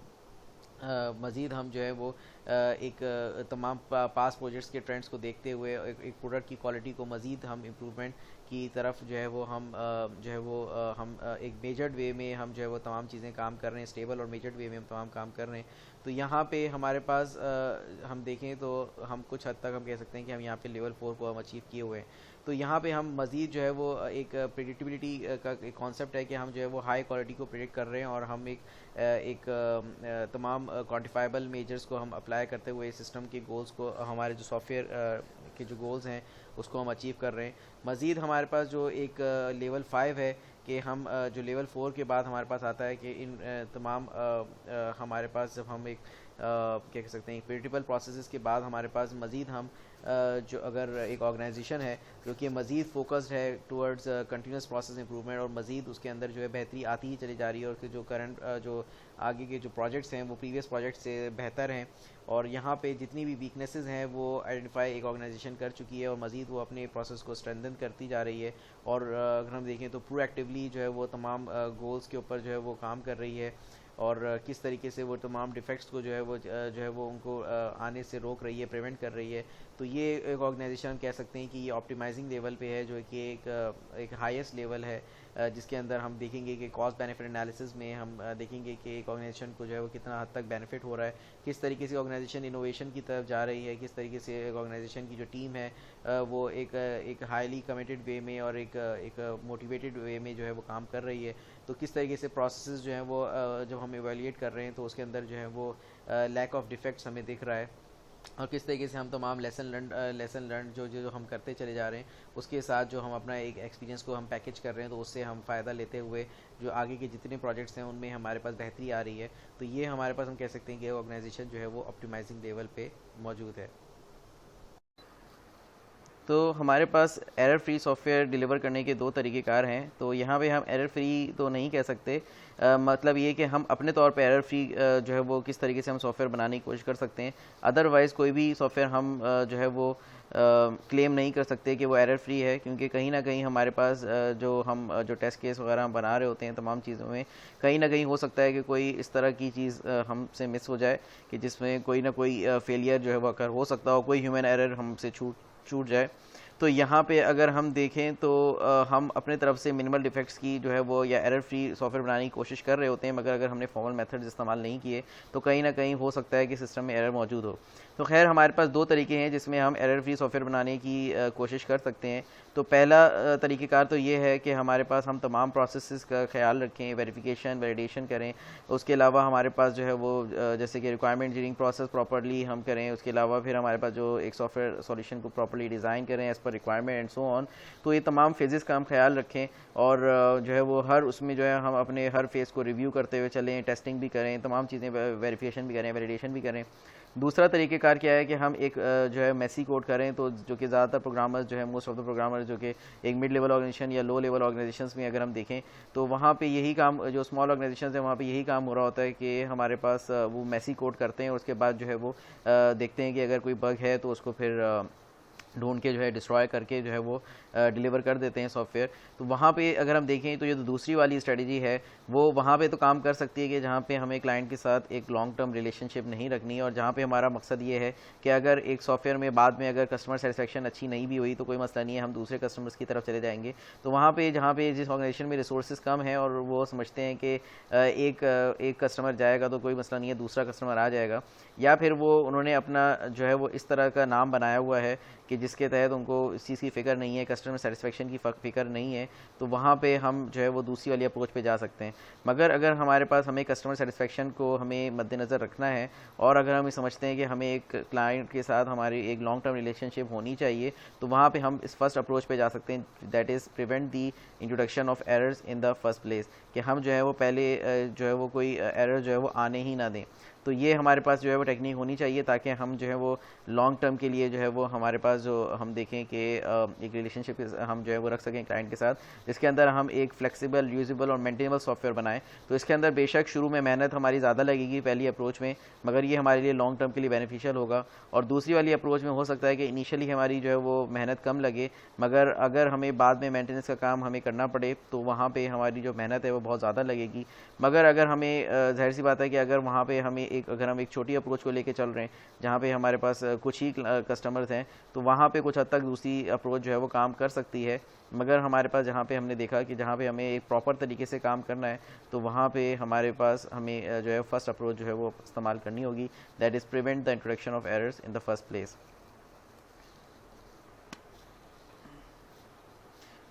उसके अलावा इंपॉर्टेंस ऑफ सॉफ्टवेयर क्वालिटी अगर हम देखें तो यहाँ पे हमारे पास जो है वो हमारा काम सिर्फ ये नहीं होता कि हम जो है वो जो है वो एक सॉफ्टवेयर हमने डिलीवर कर दिया, एक एग्जीक्यूटिबल हमने जो है वो हमने दे दिया तो बस वहाँ पे हमारी जिम्मेदारी ख़त्म हो गई। तो यहाँ पे हमारे पास अगर हम देखें जो मेंटेनेंस का काम है, जो इन्हेंसमेंट का काम है, वो हमारे पास तकरीबन जो अक्सर सिनेरियोज़ में तकरीबन 80% of the time 80% of the cost जो है हमारी जो मेंटेनेंस में लग रही होती है। तो यहाँ पे इस चीज़ को हमें जो मेंटेनेंस की चीज़ को अगर हम देखें तो वहाँ पे हम उसको हमें मद्देनज़र रखते हुए तमाम चीज़ें हमें जो है वो वेल स्ट्रक्चर्ड वे में तमाम काम करना है, हमें तमाम चीज़ों को डॉक्यूमेंट करना है और हमें तमाम चीज़ों को जो है वो मद्देनज़र रखना होगा। तो जैसा कि हमने देखा कि हमारे पास जो सॉफ्टवेयर है उसका जो एक्सटर्नल बिहेवियर है उस सिर्फ वही मैटर नहीं करता, बल्कि जो साथ ही साथ हम जो है वो तमाम डॉक्यूमेंटेशन का भी ख्याल रख रहे हों। उसके अलावा जो हाई क्वालिटी सॉफ्टवेयर है वो हमारे पास इस तरह से डिज़ाइन किया जाता है जिसके अंदर लाइफ टाइम ऑफ चेंजेस हों, कि हम उसके अंदर लाइफ टाइम ऑफ चेंजेस जो है वो सपोर्ट कर सकें। तो ये एक हाई क्वालिटी सॉफ्टवेयर की निशानी है। अदरवाइज़ अगर हम एक सिंपली एक कस्टमर की रिक्वायरमेंट को पूरा कर देते हैं और फिर बाद में उसके अंदर कोई भी चेंजेस हम अगर नहीं कर सकते तो वो सॉफ्टवेयर जो है वो हो सकता है कि वो उसके किसी काम का ना रहे। मगर अगर हम जो है वो अगर कोई सॉफ्टवेयर बेशक उसमें थोड़ा सा टाइम हम ज़्यादा ले लें, थोड़ी सी उसमें कॉस्ट ज़्यादा लगे, मगर हम अगर इस तरह का सॉफ्टवेयर बना रहे हैं जिसके अंदर लाइफ टाइम ऑफ चेंजेस जो है वो हम उसको दे रहे हैं, तो वो एक हाई क्वालिटी सॉफ्टवेयर की निशानी हो सकती है। देन हमारे पास जो है वो हमारे पास अगर हम देखें तो रॉजर प्रेसमैन किस तरीके से सॉफ्टवेयर क्वालिटी को डिफ़ाइन करते हैं। जो रॉजर प्रेसमैन जो कि एक रेनोन्ड ऑथर हैं, तो उनका कहना है कि conformance to explicitly stated functional and performance requirements, कि हमारे पास जो भी स्टेटेड जो फंक्शनल रिक्वायरमेंट्स हैं, जो एक्सटर्नल बिहेवियर होगा एक सॉफ्टवेयर का, तो वो और तो जितनी भी परफॉर्मेंस रिक्वायरमेंट्स हैं जो एक्सप्लिसिटली जो बताई गई, वो तमाम चीज़ें पहले कंफर्म होनी चाहिए। वो तमाम चीज़ों को हमें कंफर्म करना है और फिर उसके बाद अगर हम देखें तो explicitly documented development standards and implicit characteristics that are expected of all professionally develop software, कि आपके पास जो एक प्रोफेशनल सॉफ्टवेयर्स के अंदर के लिए जो हम देखें जो डॉक्यूमेंटेड डेवलपमेंट स्टैंडर्ड्स हैं हम उनको जो है वो फॉलो करें। उसके अलावा जो भी एक प्रोफेशनल सॉफ्टवेयर के अंदर इम्प्लिसिट कैरेक्टरिस्टिक्स या फिर हम कह सकते हैं कुछ क्वालिटी एट्रीब्यूट्स पहले से मौजूद होते हैं, तो उन क्वालिटी एट्रीब्यूट्स का जो है हम ख्याल रखें। तो यहाँ पे जो है वो बड़े ही अगर हम देखें तो यहाँ पे जो implicit characteristics that are expected of the professional develop software, तो यहाँ पे जो मकसद है वो ये है कि हम एक नेचर ऑफ प्रोजेक्ट के हिसाब से हम देखें कि वहाँ पे क्वालिटी कौन से क्वालिटी एट्रीब्यूट्स जो है वो अहम है और फिर वो क्वालिटी एट्रीब्यूट्स का हम ख्याल रखें कि वो तमाम क्वालिटी एट्रीब्यूट्स जो है वो उसके अंदर मौजूद होने चाहिए। फिर मज़ीद अगर हम देखें तो यहाँ पे बताया गया कि एक क्वालिटी सॉफ्टवेयर, तो जैसे कि हम देखें तो एक क्वालिटी सॉफ्टवेयर तो हमने देखा कि conformance to requirement, fitness for use, मगर यहाँ पे मज़ीद अगर हम हाई क्वालिटी सॉफ्टवेयर की बात कर रहे हैं तो हाई क्वालिटी सॉफ्टवेयर वो है जो कि यूज़र को ऑन टाइम दे दिया जाए, उसमें जो टाइम का जो कंस्ट्रेंट है, कॉस्ट की कंस्ट्रेंट है, उसके हिसाब से ही जो है वो विद इन कॉस्ट और विद इन टाइम हम जो है वो उसके स्कोप को पूरा करें और वो जो हम सॉफ्टवेयर उसको हम डिलीवर करें और वो जो है वो बिल्कुल प्रॉपरली वर्क करे। तो ये हमारे पास एक हाई क्वालिटी सॉफ्टवेयर सिस्टम हो सकता है। तो सॉफ्टवेयर क्वालिटी एश्योरेंस हमारे पास क्या है? सॉफ्टवेयर क्वालिटी एश्योरेंस हमारे पास इसकी हम डेफिनेशन अगर हम देखें तो कुछ तरीके से हम अगर हम देखें तो सॉफ्टवेयर क्वालिटी एश्योरेंस हमारे पास एक सॉफ्टवेयर इंजीनियरिंग की सब फील्ड है जिसके अंदर हम ये चीज़ इंश्योर कर रहे हैं कि जो प्रोजेक्ट डेवलप किया जा रहा है वो तमाम स्टैंडर्ड्स एक बेस्ट प्रैक्टिसेस को फॉलो करते हुए जो है वो बनाया जा रहा है और उसकी जो क्वालिटी है उसको अश्योर करना, जैसे कि क्वालिटी की हमने जो क्वालिटी एश्योरेंस है, तो यहाँ पे हम जो है वो स्टैंडर्ड ऑफ कंप्लीटनेस को हम देख रहे हैं कि जो भी रिक्वायरमेंट में जितनी भी चीज़ें थी तो एज़ पर रिक्वायरमेंट जो है वो पूरा प्रोजेक्ट जो है वो स्टैंडर्ड उसका जो स्टैंडर्ड ऑफ कंप्लीटनेस है वो उसको किस हद तक जो है वो मीट कर रहा है और उसकी जो क्वालिटी है वो क्या है। तो यहाँ पे अगर हम देखें तो जो सॉफ्टवेयर क्वालिटी एश्योरेंस का जो रोल है वो बहुत हद तक हमारे पास ये भी है कि जो कॉस्ट हमारी बाद में बग फिक्सिंग के वक्त या फिर हम कह सकते हैं मेंटेनेंस के वक्त लगेगी, तो उस या फिर जो रीवर्क हमारा होगा उस रीवर्क को बचाना या फिर उस कॉस्ट ऑफ फिक्सिंग प्रॉब्लम्स को जो अगर हम देखें तो उसको कम करना, और वो किस तरीके से कम करना कि आप जो पूरी ओवरऑल डेवलपमेंट लाइफ साइकिल है उसमें शुरू से लेकर आखिर तक जो है वो सॉफ्टवेयर क्वालिटी एश्योरेंस की एक्टिविटीज़ को जारी रखना। तो यहाँ पे अगर हम जो है वो देखें तो सबसे पहला अगर हम देखें तो सबसे पहली चीज़ जो सॉफ्टवेयर क्वालिटी एश्योरेंस से रिलेटेड हमें पता होनी चाहिए वो ये कि हम जो क्वालिटी है उसको हम देखें तो उस क्वालिटी को हमें एक सॉफ्टवेयर के अंदर बिल्ट इन हमें जो है वो करना होता है। ठीक है, तो हम ऐसा नहीं कर सकते कि हम जो है वो एक प्रोडक्ट जो है वो बना लें जो है जैसे तैसे और फिर उसकी जो है वो उसको हम टेस्ट करें, क्योंकि हमारे पास जो टेस्टिंग है, जो हम सिंपली टेस्टिंग की अगर हम बात करें तो टेस्टिंग हमारे पास सिर्फ ये बताती है कि एक प्रोडक्ट में क्या डिफेक्ट है, वो हमें ये नहीं बताती कि एक प्रोडक्ट जो है वो कितना डिफेक्ट फ्री है। तो वहाँ पे हो सकता है कि हम जिस चीज़ को टेस्ट करते जा रहे हैं तो हमें जो चीज़ है वो डिफेक्ट जो है वो मिलते चले जा रहे हैं, मगर हो सकता है कि हमारी टेस्टिंग अगर इतनी अच्छी नहीं है तो उसके अंदर बहुत सारे डिफेक्ट्स जो है वो मौजूद हों और हमें उसका ना मालूम हो। तो टेस्टिंग हमारे पास कोई ऐसा क्राइटेरिया नहीं है जिसके अंदर हम 100% श्योरिटी हमें हो कि हमारा जो प्रोडक्ट है वो डिफेक्ट फ्री है। तो यहाँ पे इस चीज़ को जो है वो हमें पहले मद्देनज़र रखना है। इसी वजह से हमें सॉफ्टवेयर क्वालिटी एश्योरेंस को जो है वो हमें मद्देनज़र रखना है। फिर हम जो है वो सॉफ्टवेयर क्वालिटी एश्योरेंस जब हम के साथ साथ हमें फिर क्वालिटी कंट्रोल का भी ख्याल रखना है, टेस्टिंग का ख्याल रखना है। तो यहाँ पे अगर हम देखें तो जो हमने देखा कि जो टेस्टिंग है वो ये तो बताती है कि हमारे पास डिफेक्ट्स की जो प्रेजेंस है उसको तो बताती है, मगर डिफेक्ट्स की एब्सेंस की एश्योरिटी जो है वो टेस्टिंग नहीं दे सकती। दूसरी चीज़ हमारे पास अगर हम देखें तो सॉफ्टवेयर क्वालिटी एश्योरेंस जो है वो हमारे पास इस तरह का अगर हम देखें तो ओवरऑल जो सॉफ्टवेयर डेवलपमेंट लाइफ साइकिल है तो हर स्टेज के अंदर हम कह सकते हैं ये हर फेज़ के अंदर इसका जो है रोल हमें मिलता है कि हम हर फेज़ को जो है बेहतर तरीके से रिव्यू करें, हर फेज़ का जो वर्क प्रोडक्ट है उसको हम प्रॉपर्ली रिव्यू करें और देखें उसको शुरू से लेकर जो आखिर तक अगर हम देखें एंड तक जो है वो सॉफ्टवेयर क्वालिटी एश्योरेंस का जो एक प्रोसेस है वो हमारे पास जो है वो चलता रहेगा। देन हमारे पास तीसरी चीज़ जो हम देखें तो बहुत ज़्यादा इसका हमें ख्याल रखना है कि हमारे पास जो सॉफ्टवेयर क्वालिटी एश्योरेंस का जो बंदा है वो अपनी डेवलपमेंट ऑर्गेनाइजेशन के साथ जो है वो मिल के और जो है वो डेवलपर जो भी कह रहा है उसको जो है वो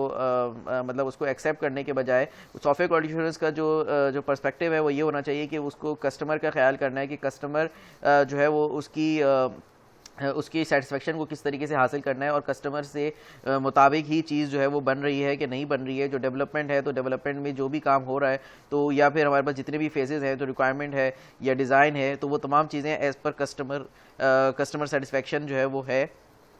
या नहीं है। तो यहाँ पे क्वालिटी एश्योरेंस का जो शख्स है उसका जो मेन फोकस होना चाहिए वो अपनी डेवलपर ऑर्गेनाइजेशन से ज़्यादा उस कस्टमर के तरफ से उसको सोचना चाहिए कि उसको उसके हिसाब से सोचना चाहिए कि अगर वो ख़ुद कस्टमर हो तो वो तमाम चीज़ें जो कस्टमर ने मांगी हैं वो तमाम चीज़ें वैसे ही जो है वो की जा रही हैं या वैसे ही जो है वो एक प्रोडक्ट जो है तैयार हो रही है या तैयार हुई है, तो वो तमाम चीज़ें जो है वो क्वालिटी एश्योरेंस में जो है वो हमारे पास आ रही हैं। फिर हमारे पास अगर हमने देखा कि यहाँ पे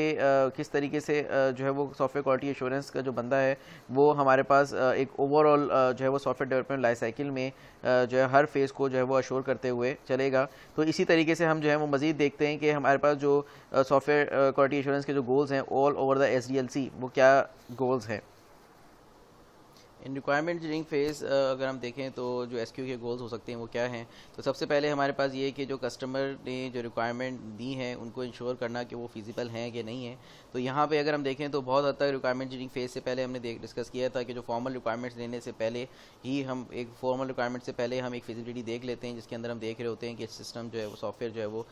इस पर काम किया जा सकता है कि नहीं किया जा सकता, डुएबल है कि नहीं, अफोर्डेबल है कि नहीं, एंड सो ऑन। तो हमारे पास यहाँ पे हम देख रहे हैं कि जो कस्टमर की अब मज़ीद जब हम रिक्वायरमेंट ले रहे हैं, जब हम फॉर्मल रिक्वायरमेंट्स लेने पे आ रहे हैं, तो वहाँ पे वो जो रिक्वायरमेंट्स हैं वो फिजिबल हैं या नहीं है, तो ये एक गोल है। उसके अलावा अगर हम देखें तो ensure that the requirements specified by the customer will in fact satisfy the real needs, कि ये इंश्योर करना कि जो रिक्वायरमेंट्स हैं वो कस्टमर्स की जो जो रिक्वायरमेंट्स जो स्पेसिफाई की गई वो कस्टमर की रियल नीड्स को जो है वो सेटिस्फाई करती हों। तो कहीं ऐसा ना हो कि वो जो रिक्वायरमेंट स्पेसिफाई की गई हैं वो एम्बिगस हों, वो इनकम्पैटिबल हों, इनकन्सिस्टेंट हों या अननेसेसरी डिटेल्स हों, तो वहाँ पे उन चीज़ों को अश्योर करना, तो ये भी क्वालिटी एश्योरेंस की जो है जिम्मेदारी में है कि वहाँ पे इन तमाम चीज़ों को सही तरीके से एड्रेस करना कि किस तरीके से नीड्स जो है बेहतर तरीके से जो है वो लिखी जा सकती हैं। तो हो सकता है कस्टमर ने जिस तरीके से उसको स्पेसिफाई किया हो उसके अंदर बहुत सारे हमने जैसे कि डिस्कस किया कि बहुत सारी जो है वो ऐसी खसूसियात जो रिक्वायरमेंट्स में होनी चाहिए वो खसूसियात उसमें मौजूद ना हो। तो यहाँ पे अगर हम देखें तो एक रिक्वायरमेंट को करेक्ट, कंसाइज और क्लियर फॉर्मेट में लेकर आना, तो ये भी इंश्योर करना कि वो इस फॉर्मेट में हो। देन हमारे पास avoid misunderstandings between developers and customers, के डेवलपर्स और कस्टमर्स जो हैं सेम पेज पर हों, ठीक है, तो उनके दरमियान कोई मिसअंडरस्टैंडिंग्स ना हो। देन हमारे पास furnish the customer with appropriate software system that will,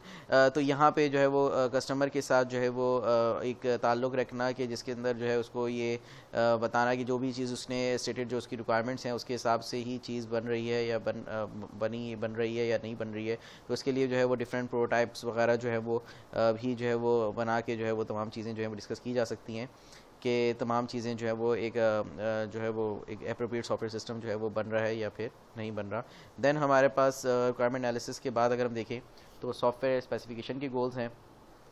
तो जैसे कि इंश्योर द स्पेसिफिकेशन कंसिस्टेंट, कि हमारे पास ये इंश्योर करने के लिए कि रिक्वायरमेंट्स जो है वो कंसिस्टेंट, स्पेसिफिकेशन जो है वो कंसिस्टेंट है कि नहीं है, तो हम जो है वो रिक्वायरमेंट ट्रेसिबिलिटी जो है वो डॉक्यूमेंट बनाए, जिसके ऊपर हम शायद प्रीवियसली भी हमने किसी लेक्चर में डिस्कस किया था कि हमारे पास जो तमाम रिक्वायरमेंट्स हैं वो R1 R2 R3 हम जो है तमाम जो है रिक्वायरमेंट्स जो है हम कॉलम वाइज रो वाइज लिख के हम जो है वो उनकी उसमें देखेंगे उसको हम कि कहाँ पे जो है रिक्वायरमेंट्स अमलगमेशन हो रही है, कहाँ पे रिक्वायरमेंट इनकन्सिस्टेंट है, कहाँ पे कॉन्फ्लिक्ट्स आ रहे हैं, तो उनको हम जो है वो डिफरेंट तरीके से डिनोट कर सकते हैं और अपने पास जो है वो हम देखें कि अगर कहीं पे कॉन्फ्लिक्ट आ रहा है तो उसको फिर बाद में रिजॉल्व किया जाए। देन मज़ीद जो है वो हमें देखें कि कौन कौन से क्वालिटी एट्रीब्यूट्स जो है वो एक सॉफ्टवेयर के लिए जो है वो इंपॉर्टेंट है, उसको जो है वो प्रॉपर्ली स्पेसिफाई किया जाए। टेस्टिंग स्ट्रेटजी जो है वो टेस्टिंग स्ट्रेटजी जो है वो यहाँ पे इस्टेब्लिश कर ली जाए। उसके अलावा कोई फॉर्मल चेंज के हवाले से जो है वो तमाम चीज़ें देख ली जाएँ कि अगर कोई चेंज प्रोसेस जो है उसके हवाले से एक फॉर्मल चेंज प्रोसीजर जो है वो होना चाहिए कि कैसे कैसे कब कब जो है वो चेंज होगा। तो इसके अलावा रियलिस्टिक डेवलपमेंट स्केजुअल, एक रियलिस्टिक डेवलपमेंट स्केजुअल होना चाहिए, उसके अंदर जो है वो स्केजुअल रिव्यूज़ होनी चाहिए कि कब कब जो है वो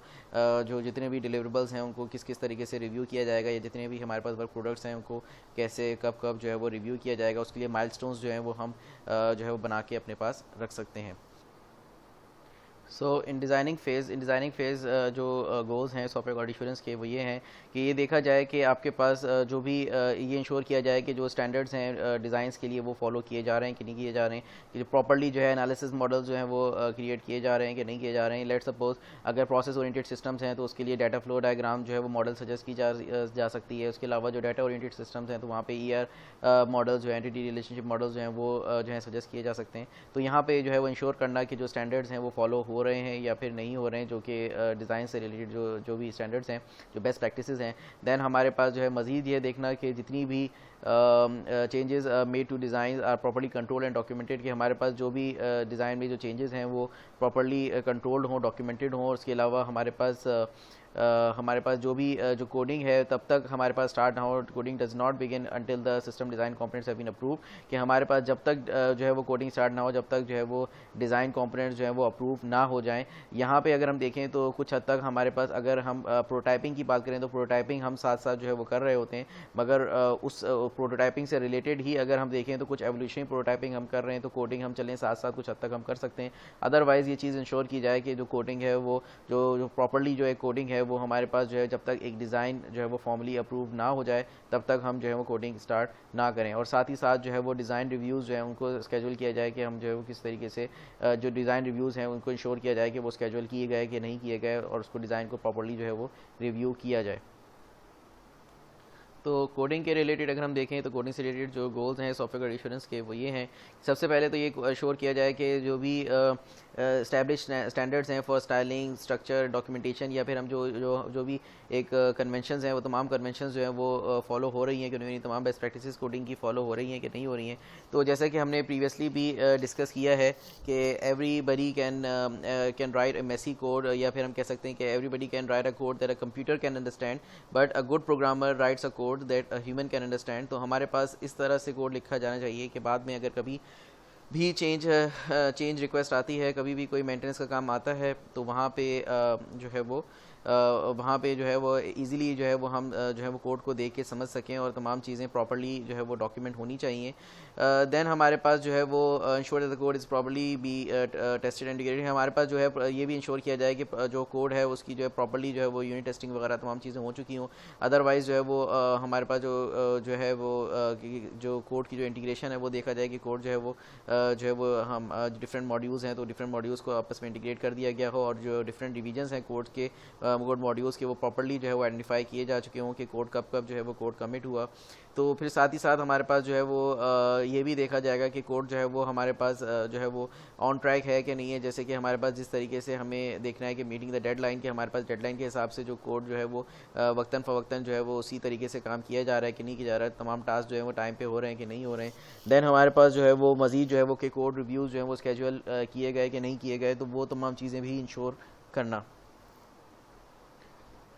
देन टेस्टिंग फेज़ में जो है इंश्योर किया जाए कि हमारे पास जो टेस्ट प्लान हमने पहले बनाए तो वो उसको जो है प्रॉपर्ली फॉलो किया जा रहा है कि नहीं किया जा रहा है, और उसके अलावा जो उसके जो रिज़ल्ट्स हैं फिर उसको जो तमाम चीज़ें हम जब हम टेस्ट प्लान रन करते हैं तो उसके बाद हम देखें कि वो उसके जो भी रिज़ल्ट है उसको सही तरीके से फॉर्मेट करके जो है वो एक प्रॉपर तरीके से जो है उसको डॉक्यूमेंट किया जा रहा है कि नहीं किया जा रहा।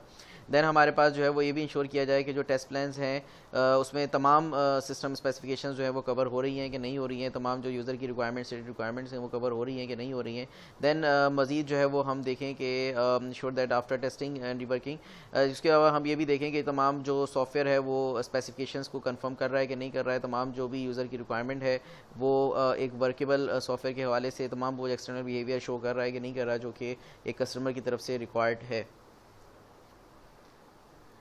देन हमारे पास मेंटेनेंस का फ़ेज़ है। मेंटेनेंस के फ़ेज़ में अगर हम देखें तो यहाँ पे जो कंसर्न है वो ये होना चाहिए कि हमारे पास जो भी कोड है जो भी हमारे पास जब भी मेंटेनेंस का काम आ रहा है, जब भी कोई इन्हेंसमेंट हम कर रहे हैं तो उसमें हम देखें कि हम जो है वो जब भी हम काम कर रहे हैं तो वहाँ पे कोड जो है वो उसकी कोड की जो कंसिस्टेंसी है उसको इंश्योर करना, और साथ ही साथ डॉक्यूमेंटेशन जो है वो उसको डॉक्यूमेंट करते रहना कि कब कब जो है वो चेंज अगर हो रहा है। क्योंकि अगर हम ये तमाम चीज़ें नहीं करेंगे तो जब भी मेंटेनेंस का काम आएगा तो वो हमारे लिए एक बड़ी एक अजीब सी सिचुएशन हो सकती है कि जिसमें हमारे पास एक हमें अच्छा खासा लॉस बेयर करना पड़ सकता है। देन हमारे पास ensure that the established change control process being observed, कि हमारे पास जो है वो एक प्रॉपर्ली चेंज कंट्रोल प्रोसेस हो, हमारे पास देखा जाए कि सॉफ्टवेयर कॉन्फ़िगरेशन मैनेजमेंट प्रॉपर्ली हो रही है कि नहीं हो रही है। तो जितने भी हमारे पास जो प्रोडक्ट में जो भी वेरिएशन हमारे पास आ रही है, जितने भी हम वर्जन्स के ऊपर काम कर रहे हैं तो डिफरेंट वर्जन जो है प्रॉपर्ली डॉक्यूमेंटेड हों, प्रॉपर्ली उसको जो है इंश्योर किया जाए कि वो चेंज कंट्रोल प्रोसेस भी उसके ऊपर जो है वो अप्लाई किया जा रहा है या नहीं किया जा रहा है। देन हमारे पास जो है वो हमारे पास ensure the change made in the code follow coding standard, कि हमारे पास ये भी देखा जाए कि अगर हम जो चेंज अप्लाई कर रहे हैं, जो एनहेंसमेंट कर रहे हैं, तो वो भी हम इतना जल्दबाजी में ना करें कि जिसके अंदर हम जो है कोडिंग स्टैंडर्ड्स वगैरह का ख्याल ना रखें। तो हम ये देखें कि इसको भी इंश्योर करें कि जब हम कोई इन्हेंसमेंट कर रहे हैं तो उसमें भी हम कोडिंग स्टैंडर्ड्स का ख्याल रखें, उनको भी प्रॉपर्ली जो है वो रिव्यू किया जाए, और ताकि जिसकी वजह से ओवरऑल जो स्ट्रक्चर है, ओवरऑल जो सॉफ्टवेयर सिस्टम का वो डिटेरियोरेट ना हो, वो बुराई की तरफ, वो वर्स्ट सिचुएशन की तरफ ना जाए। तो यहाँ पे हमने देखा कि ओवरऑल SDLC में हमारे पास जो है वो डिफरेंट वेरियस स्टेजेस में हमारे पास जो वो सॉफ्टवेयर क्वालिटी एश्योरेंस के गोल्स क्या हैं। तो यहाँ पे अगर हम देखें तो हो सकता है कि ये तमाम फेजेस में ये तमाम चीज़ें जो है वो हर ऑर्गेनाइजेशन में प्रॉपर्ली जो है वो फॉलो ना की जाती हों, मगर ये तमाम चीज़ें अगर हमने डिस्कस की कि ये तमाम चीज़ें बेस्ट प्रैक्टिसेस हैं, कि ये तमाम चीज़ें सॉफ्टवेयर क्वालिटी एश्योरेंस के प्लान का हिस्सा होनी चाहिए, कि अगर ये तमाम चीज़ें जो है वो इंश्योर की जाएँ तो जाहिर सी बात है कि हमारी जो एक सॉफ्टवेयर की क्वालिटी है वो बहुत बेहतर हो सकती है। Now making software quality assurance happen, तो सॉफ्टवेयर क्वालिटी एश्योरेंस में ये तमाम चीज़ें जो है हमें हेल्प आउट करती हैं। तो जैसे कि हम पहले फर्स्ट ऑफ ऑल हम क्वालिटी मैनेजमेंट सिस्टम्स को अगर हम डिस्कस करें तो क्वालिटी मैनेजमेंट सिस्टम्स का जो मकसद है वो ये है कि हम कुछ इस तरह की क्वालिटी पॉलिसी हम बनाएं कि जिसके अंदर हमारी क्या डिज़ायर्स हैं एक ऑर्गेनाइजेशन की वो हम सामने रखें, कि जैसे कि हम जो है वो किसी भी तरीके से हम अपनी पॉलिसी के अंदर हम ये देखें कि हम अपनी क्वालिटी को किस तरीके से मेजर करते हैं, उसके लिए क्या पैरामीटर्स हैं। हम जो है वो अपनी जो है वो सॉफ्टवेयर प्रोडक्ट्स के अंदर जो है डिफेक्ट रेट्स कम करना चाह रहे हैं, या फिर हम प्रोडक्टिविटी जो है वो उसके प्रोडक्टिविटी फिगर्स को बढ़ाना चाह रहे हैं, या फिर कोई मल्टीपल गोल्स जो है ऑर्गेनाइजेशन के हो सकते हैं। तो इसके लिए हम जो है क्वालिटी पॉलिसी जो है वो बनाते हैं, और क्वालिटी पॉलिसी बनाने के साथ साथ हम जो है वो इस चीज़ का भी ख्याल करते हैं कि तमाम चीज़ें हम जो है वो डॉक्यूमेंट करें कि लेट सपोज़ हमारे पास जो क्या प्रोसीजर्स जो है वो फॉलो होंगे, standards, methodologies and so on. तो ये तमाम चीज़ों को हम जो है वो प्रॉपर्ली डॉक्यूमेंट करें। तो इसके लिए एक प्रॉपर्ली एक क्वालिटी एश्योरेंस ग्रुप जो है वो इसके ऊपर काम कर रहा है, क्वालिटी मैनेजमेंट सिस्टम के ऊपर, कि क्वालिटी पॉलिसी जो है वो किस तरीके से बनाई जाए। तो मज़ीद हमारे पास क्वालिटी एश्योरेंस की जो टीम है, जो ग्रुप ऑफ पीपल हैं, तो ये बहुत सारी चीज़ों को इंश्योर कर रहे होंगे, जैसे कि प्रोसेसेस को इंश्योर कर रहे होंगे कि प्रोसेसेस जो हैं वो क्या फ़ॉलो होने चाहिए और सही तरीके से फ़ॉलो हो रहे हैं कि नहीं हो रहे हैं, तो उनको उनके लिए जो है वो उनके ऊपर काम किया जाए। तो प्रोसेसेस की अगर हम बात करें तो प्रोसेसेस हमारे पास क्या हैं, तो processes R series of steps, के हमारे पास जो डिफरेंट सीरीज़ ऑफ स्टेप्स जो हम ले रहे होते हैं, कि डिफरेंट एक्टिविटीज़ हम जो है वो सीरीज़ ऑफ स्टेप्स या सीरीज़ ऑफ हम एक्टिविटीज़ जो हम परफॉर्म कर रहे होते हैं अपनी एंड गोल तक पहुँचने के लिए। तो यहाँ पे हमारे पास अगर हम देखें तो जो लेट सपोज़ हमारे पास जो डिफरेंट प्रोसेसेस हम जिसके ऊपर नज़रसानी जो है वो क्वालिटी एश्योरेंस ग्रुप कर रहा होगा, उनमें जो है वो प्रोजेक्ट इनिशिएशन है, प्लानिंग है, ट्रैकिंग है, मॉनिटरिंग है, डेवलपमेंट है, इम्प्लीमेंटेशन है, रिक्रूटमेंट है, training, configuration management, quality management, vendor management, metric analysis and so on. तो इस तरह की जो प्रोसेसेस हैं इनके ऊपर जो है वो क्वालिटी एश्योरेंस का जो ग्रुप है वो नज़रसानी जो है वो कर रहा होगा। अदरवाइज़ हमारे पास यहाँ पे अगर हम देखें तो जो भी प्रोसेसेस हैं उनके कोई ना कोई इनपुट्स और आउटपुट्स होते हैं, तो उन तमाम चीज़ों को देखा जाए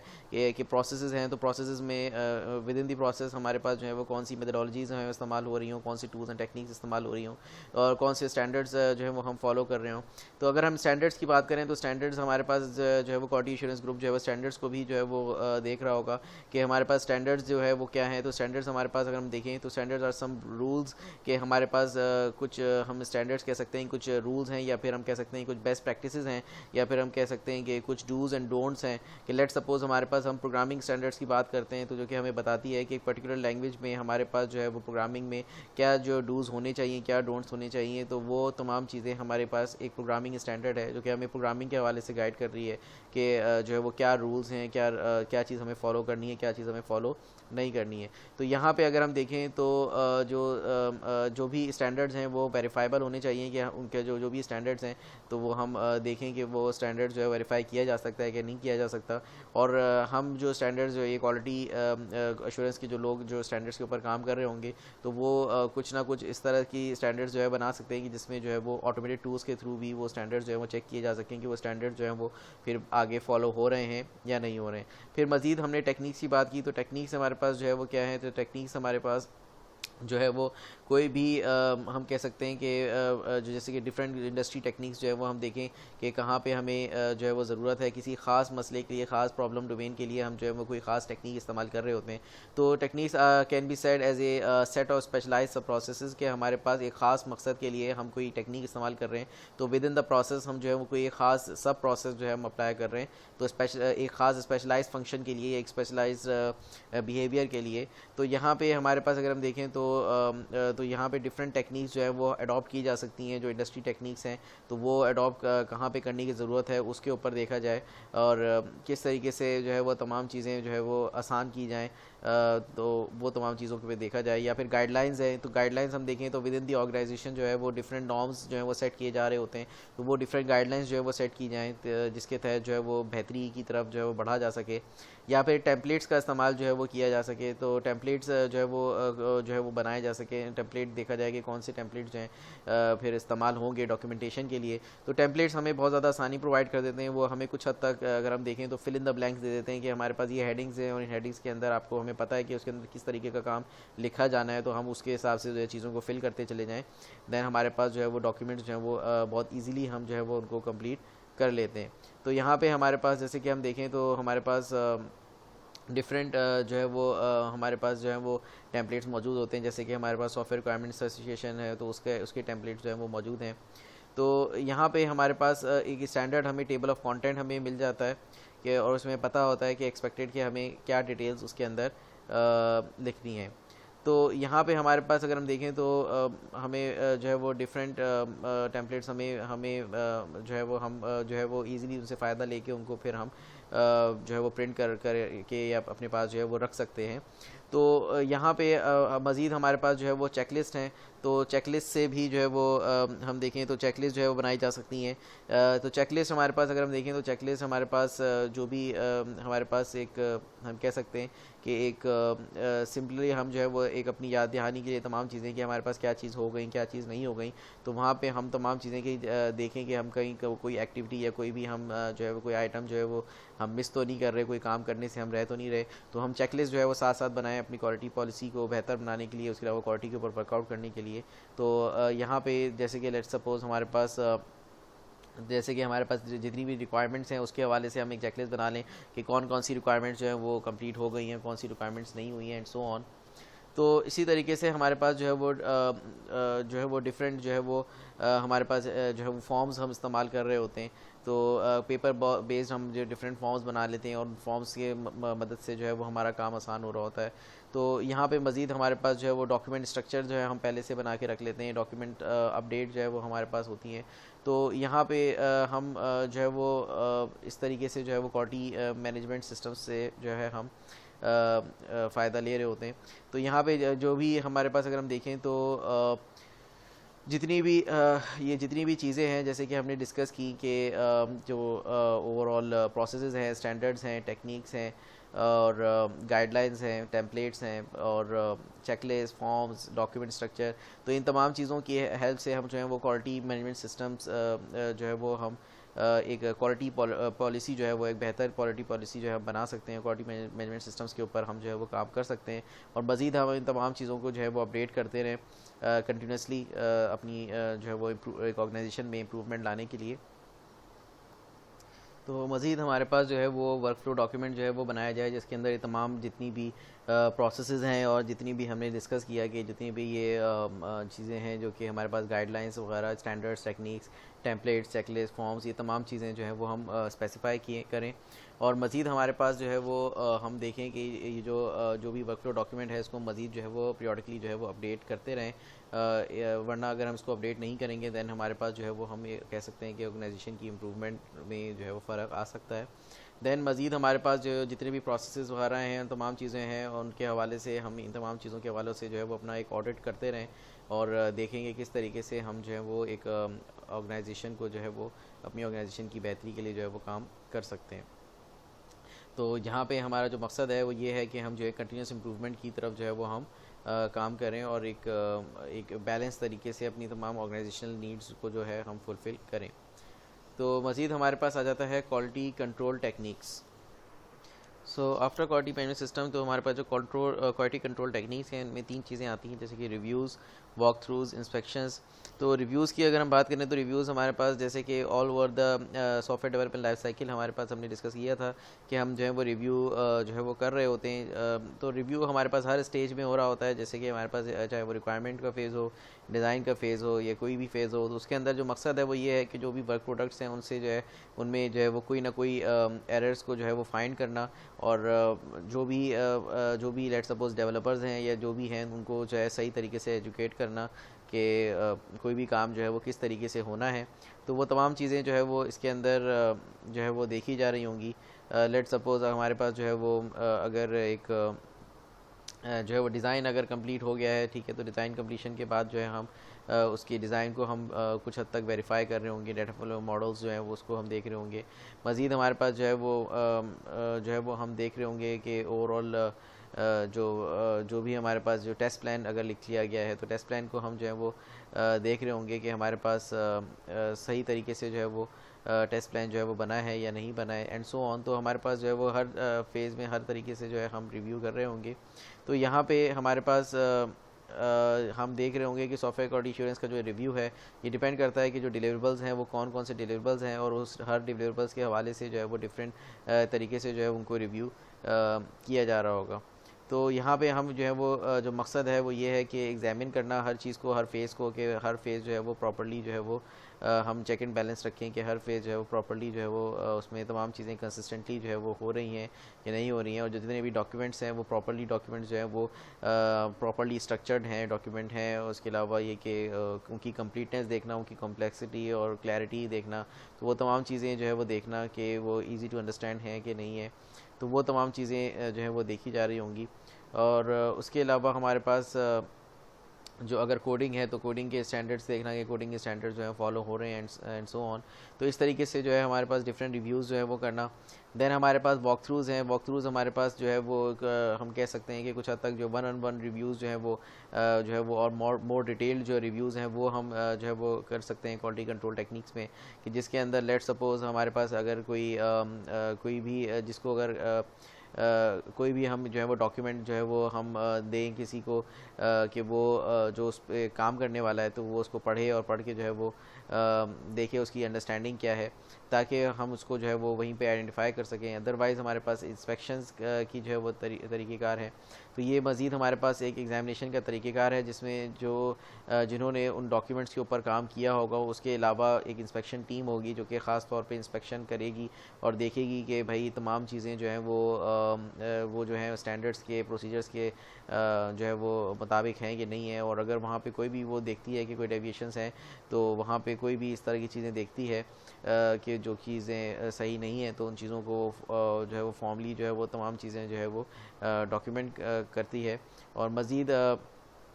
हमारे पास अगर जैसे ही जो भी क्रिएटर है उसने जब तमाम चीज़ें सही कर लेता है तो फिर हम दोबारा से जो है उसकी इंस्पेक्शन कर सकते हैं। तो यहाँ पे हम कह सकते हैं कि कुछ हद तक क्वालिटी कंट्रोल टेक्निक्स जो हैं तो ये भी हमारे पास जो है वो हमें सॉफ्टवेयर क्वालिटी एश्योरेंस की अंदर जो है वो हेल्पफुल साबित होती हैं। देन हमारे पास आ जाती हैं SDLC स्टेजेस। तो SDLC स्टेजेस के ऊपर जो है पहले ही ऐसी प्लेलिस्ट के में जो है वो डिटेल में इसके ऊपर बात हो चुकी है, तो जिसके अंदर हमने देखा किस तरीके से हम जो है वो रिक्वायरमेंट जो है वो कैप्चर करते हैं और किस तरीके से रिक्वायरमेंट स्पेसिफाई होती है, किस तरीके से प्रोजेक्ट मैनेजर जो है वो उसको एस्टिमेट कर सकता है एंड सो ऑन। फिर हमारे पास जो जितनी भी SDLC स्टेजेस हैं तो इससे भी हमारे पास जो है वो सॉफ्टवेयर क्वालिटी एश्योरेंस को जो है वो काफ़ी ज़्यादा हेल्प आउट जो है वो होता है। तो यहाँ पे मज़ीद जो है वो अगर हम देखें तो सॉफ्टवेयर डेवलपिंग लाइफ साइकिल है। इसके अलावा हमारे पास अगर हम देखें तो यहाँ पे जो टेस्टिंग है तो वो हमें काफ़ी हेल्पफुल है, हेल्प करती है क्वालिटी एश्योरेंस एक्टिविटीज़ करने में। तो टेस्टिंग में अगर हम देखें तो टेस्टिंग में हमारे पास जो है वो टेस्ट केस डिज़ाइन आ जाता है, टेस्टिंग स्ट्रेटजीज आ जाती हैं और system integration and integration testing. तो टेस्ट केस की अगर हम बात करें तो टेस्ट केस ऑल्दो कि ये 100% रिलायबल नहीं है, मगर यहाँ पे अगर हम देखें तो टेस्टिंग हम जो है जब स्टार्ट करते हैं तो वहाँ पे हम जो है वो टेस्ट प्लान वगैरह बनाते हैं। तो यहाँ पे एक छोटी सी एग्जांपल टेस्ट केस की दी गई है कि हमारे पास किस तरीके से हम जो है वो टेस्ट केस नंबर हैं, टेस्ट केस हमने लिखे। तो ये बिल्कुल ही सिंपल सी एग्जांपल है जस्ट फॉर दी अंडरस्टैंडिंग कि हमारे पास जो है वो टेस्ट केस हमने लिखा, उसके बाद हम कोई ना कोई इनपुट हम जो है वो इनपुट बताएंगे या फिर हम स्टेप्स बताएंगे कि क्या स्टेप्स हमने दिए और उन स्टेप्स के ऊपर हमारा एक्सपेक्टेड रिज़ल्ट क्या होगा, एक्सपेक्टेड रिज़ल्ट क्या था और क्या हमारा एक्चुअल रिज़ल्ट है। तो उन दोनों के फिर हम कंपैरिजन देखते हैं कि वो दोनों जो हैं अगर इक्वल हैं, वो दोनों बराबर हैं, जो एक्चुअल रिज़ल्ट और एक्सपेक्टेड रिज़ल्ट, तो हमारा जो स्टेटस है वो पास होगा। अदरवाइज़ हमारा जो एक्सपेक्टेड रिज़ल्ट है और एक्चुअल रिज़ल्ट है उसके मुताबिक नहीं है तो उसका मतलब हमारा जो स्टेटस है वो फेल हो जाएगा। तो इस तरीके से हम जो है वो टेस्ट केस डिज़ाइन कर रहे होते हैं। मज़ीद हमारे पास जो है वो टेस्टिंग स्ट्रेटजीज़ जो है वो अगर हम देखें तो यहाँ पे जो डिफरेंट टेस्टिंग स्ट्रेटजीज़ हमारे पास फॉलो की जा रही होती हैं, जिनमें अगर हम मेजर वन अगर हम देखें तो हमारे पास हम कह सकते हैं कि हमारे पास दो तरीके से हम कह सकते हैं। एक तो हमारे पास अगर हम सिंपली फंक्शनैलिटी को और एक एक्सटर्नल बिहेवियर को देख रहे हैं, हम देख रहे हैं कि हमने इनपुट दिया और कुछ मैजिकल जो है वो प्रोसेसिंग हुई और प्रोसेसिंग होने के बाद एक आउटपुट आ गया और उस आउटपुट को हमने जज किया, तो वो हमारे पास एक ब्लैक बॉक्स टेक्निक है कि हम जिसके अंदर हम जो है वो सॉफ्टवेयर के इंटरनल्स को नहीं देख रहे होते हैं, उसके अंदर कोड का स्ट्रक्चर नहीं देख रहे, उसके अंदर सिंटैक्स नहीं देख रहे, लॉजिक्स नहीं देख रहे, जिसके अंदर सिर्फ और सिर्फ हमने इनपुट दिया और इनपुट देने के बाद हमारा आउटपुट हमारे एन मुताबिक आ गया, तो वो हमने या हमारे मुताबिक आ रहा है या नहीं आ रहा है, वो तमाम चीज़ें हमारे पास ब्लैक बॉक्स टेस्टिंग में आ गई। देन हमारे पास दूसरी जो स्ट्रैटेजी है, टेस्टिंग स्ट्रैटेजी, वो ये है कि हम जो है वो इस चीज़ से गर्ज रखते हैं कि हमारे पास जो कोड का जो स्ट्रक्चर है वो क्या है, हमारा जो कोड है वो फ्री ऑफ सिंटैक्स एरर्स और लॉजिकल एरर्स से जो है वो क्लीन होना चाहिए। तो यहाँ पे अगर हम देखें तो हम मज़ीद जो है वो प्रॉपर जो है वो डिफरेंट हमारे पास किस्म की टेस्टिंग्स हैं जो कि हमारे पास वाइट बॉक्स टेस्टिंग्स में आती हैं। तो ये हमारे पास वाइट बॉक्स टेस्टिंग है कि जिसके अंदर हम जो है वो तमाम कोड को जो है वो हम मज़ीद चेक कर रहे होते हैं। तो यहाँ पे मज़ीद यहाँ पे सिर्फ हम जो है वो जो है वो एक ओवरव्यू हम डिस्कस कर रहे हैं। अदरवाइज़ हमारे पास जो है वो डिफरेंट किस्म की टेस्टिंग स्ट्रेटजीज़ जो है वो जो है वो की जा रही होती हैं। जैसे कि हमारे पास जब हम ब्लैक बॉक्स से रिलेटेड कुछ हैं, कोई हमारे पास वाइट बॉक्स से रिलेटेड हैं, जैसे कि बाउंड्री वैल्यू एनालिसिस है, इक्वल पार्टीशनिंग है, तो वो हमारे पास कुछ हैं, या फिर हमारे पास जो है वो बेसिस पाथ टेस्टिंग है। तो इस तरह से डिफरेंट हमारे पास टेस्टिंग स्ट्रेटजीज जो है वो फॉलो हो रही होती हैं। देन हमारे पास हम देखें तो system integration and integration testing, तो हमने जिस तरह से 5 लेवल्स टेस्टिंग की डिस्कस किए थे, तो उसी के तहत हम जो है यहाँ पे इसके ऊपर बात कर रहे हैं कि आफ्टर द यूनिट टेस्टिंग हमारे पास जो है वो सिस्टम को इंटीग्रेट करना, किस तरीके से हम सिस्टम को तमाम मॉड्यूल्स को आपस में इंटीग्रेट करते हैं, having focus on the architecture के आर्किटेक्चर से रिलेटेड हम देखते हुए हम जो है सिस्टम को इंटीग्रेट करें। तो एक तरीक़ेकार तो ये हो सकता है कि हम तमाम मॉड्यूल्स को जो है वो जैसे तैसे जो है हम इंटीग्रेट कर दें, तो without taking architecture into consideration. तो ये तो एक बिग बैंग अप्रोच हो जाएगी। अदरवाइज़ हमारे पास जो है वो किस तरीके से हम इंक्रीमेंट्स में जो है वो हम किस तरीके से जो है सॉफ्टवेयर को इंटीग्रेट करते हैं, तो ये मज़ीद जो है वो टेस्टिंग का पार्ट है। तो यहाँ पे हम सिंपली थोड़ा सा ओवरव्यू ले रहे हैं। तो यहाँ पे हम जो है वो डिफरेंट जो है हमारे पास यूनिट टेस्टिंग, इंटीग्रेशन हम किस तरीके से करेंगे, दैन इंटीग्रेशन टेस्टिंग है एंड सो ऑन। तो वो 5 लेवल्स हम पहले डिस्कस कर चुके हैं। यूनिट टेस्टिंग है, इंटीग्रेशन टेस्टिंग है, सिस्टम टेस्टिंग है, यूज़र एक्सेप्टेंस टेस्टिंग है, रिग्रेशन टेस्टिंग है। तो वो तमाम चीज़ें जो है वो हमें ये भी जो है वो सॉफ्टवेयर क्वालिटी एश्योरेंस में जो है हेल्प आउट कर रही होती है। सॉफ्टवेयर क्वालिटी मैट्रिक्स में हमारे पास दो किस्म की हम कैटेगरीज हम कह सकते हैं कि दो हम कैटेगरीज में इसको हम बता सकते हैं। एक हमारे पास है एंड प्रोसेस क्वालिटी मैट्रिक्स और एक है इन प्रोसेस क्वालिटी मैट्रिक्स। तो एंड प्रोसेस क्वालिटी मैट्रिक्स अगर हम देखें तो उसको मज़ीद हम फर्दर डिवाइड कर सकते हैं इन इंट्रिंसिक प्रोडक्ट क्वालिटी, जो कि इंट्रिंसिक प्रोडक्ट क्वालिटी जिसके अंदर हमारा जो मकसद होगा वो बग्स के ऊपर होगा कि हमारे पास सॉफ्टवेयर में जो बग्स हैं उन बग्स के हिसाब से हम क्वालिटी को मेजर कर रहे होंगे कि कितना बग फ्री है हमारा सॉफ्टवेयर, या कितना बग जो है वो कितने जो है वो बग के चांसेस कम हैं। देन हमारे पास जो है वो हम कस्टमर सेटिस्फेक्शन, उसके तहत अगर हम क्वालिटी को देख रहे हैं तो ये जो है वो एंड प्रोसेस क्वालिटी की दूसरी कैटेगरी है। तो यहाँ पे अगर हम देखें तो मीन टाइम टू फेलियर है, ये हमारे पास जो नॉन कमर्शियल सिस्टम्स हैं उनके लिए ज़्यादातर ये मीन टाइम टू फेलियर का जो है वो पैरामीटर क्वालिटी के लिए देखा जाता है। अदरवाइज़ डिफेक्ट डेंसिटी जो है वो हमारे पास नॉर्मल कमर्शियल सिस्टम्स के लिए जो है वो डिफेक्ट डेंसिटी जो है वो इस्तेमाल की जा रही होती है।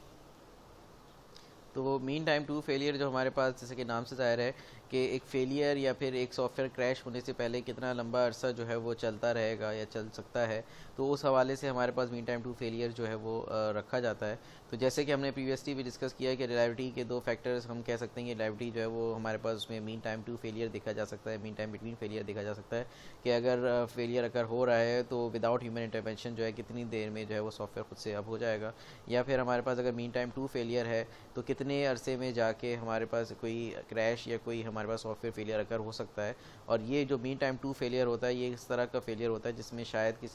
जिसमें किसी ना किसी ह्यूमन इंटरवेंशन की ज़रूरत होती है। तो लेट सपोज यहाँ पे अगर हम मीन टाइम टू फेलियर की एग्जांपल हम देखें जो कि नॉन कमर्शियल सिस्टम्स में हमने देखा कि ये पैरामीटर होता है। तो लेट सपोज एग्जांपल के तौर पे हमारे पास the US government mandates that its new air traffic control system can not be unavailable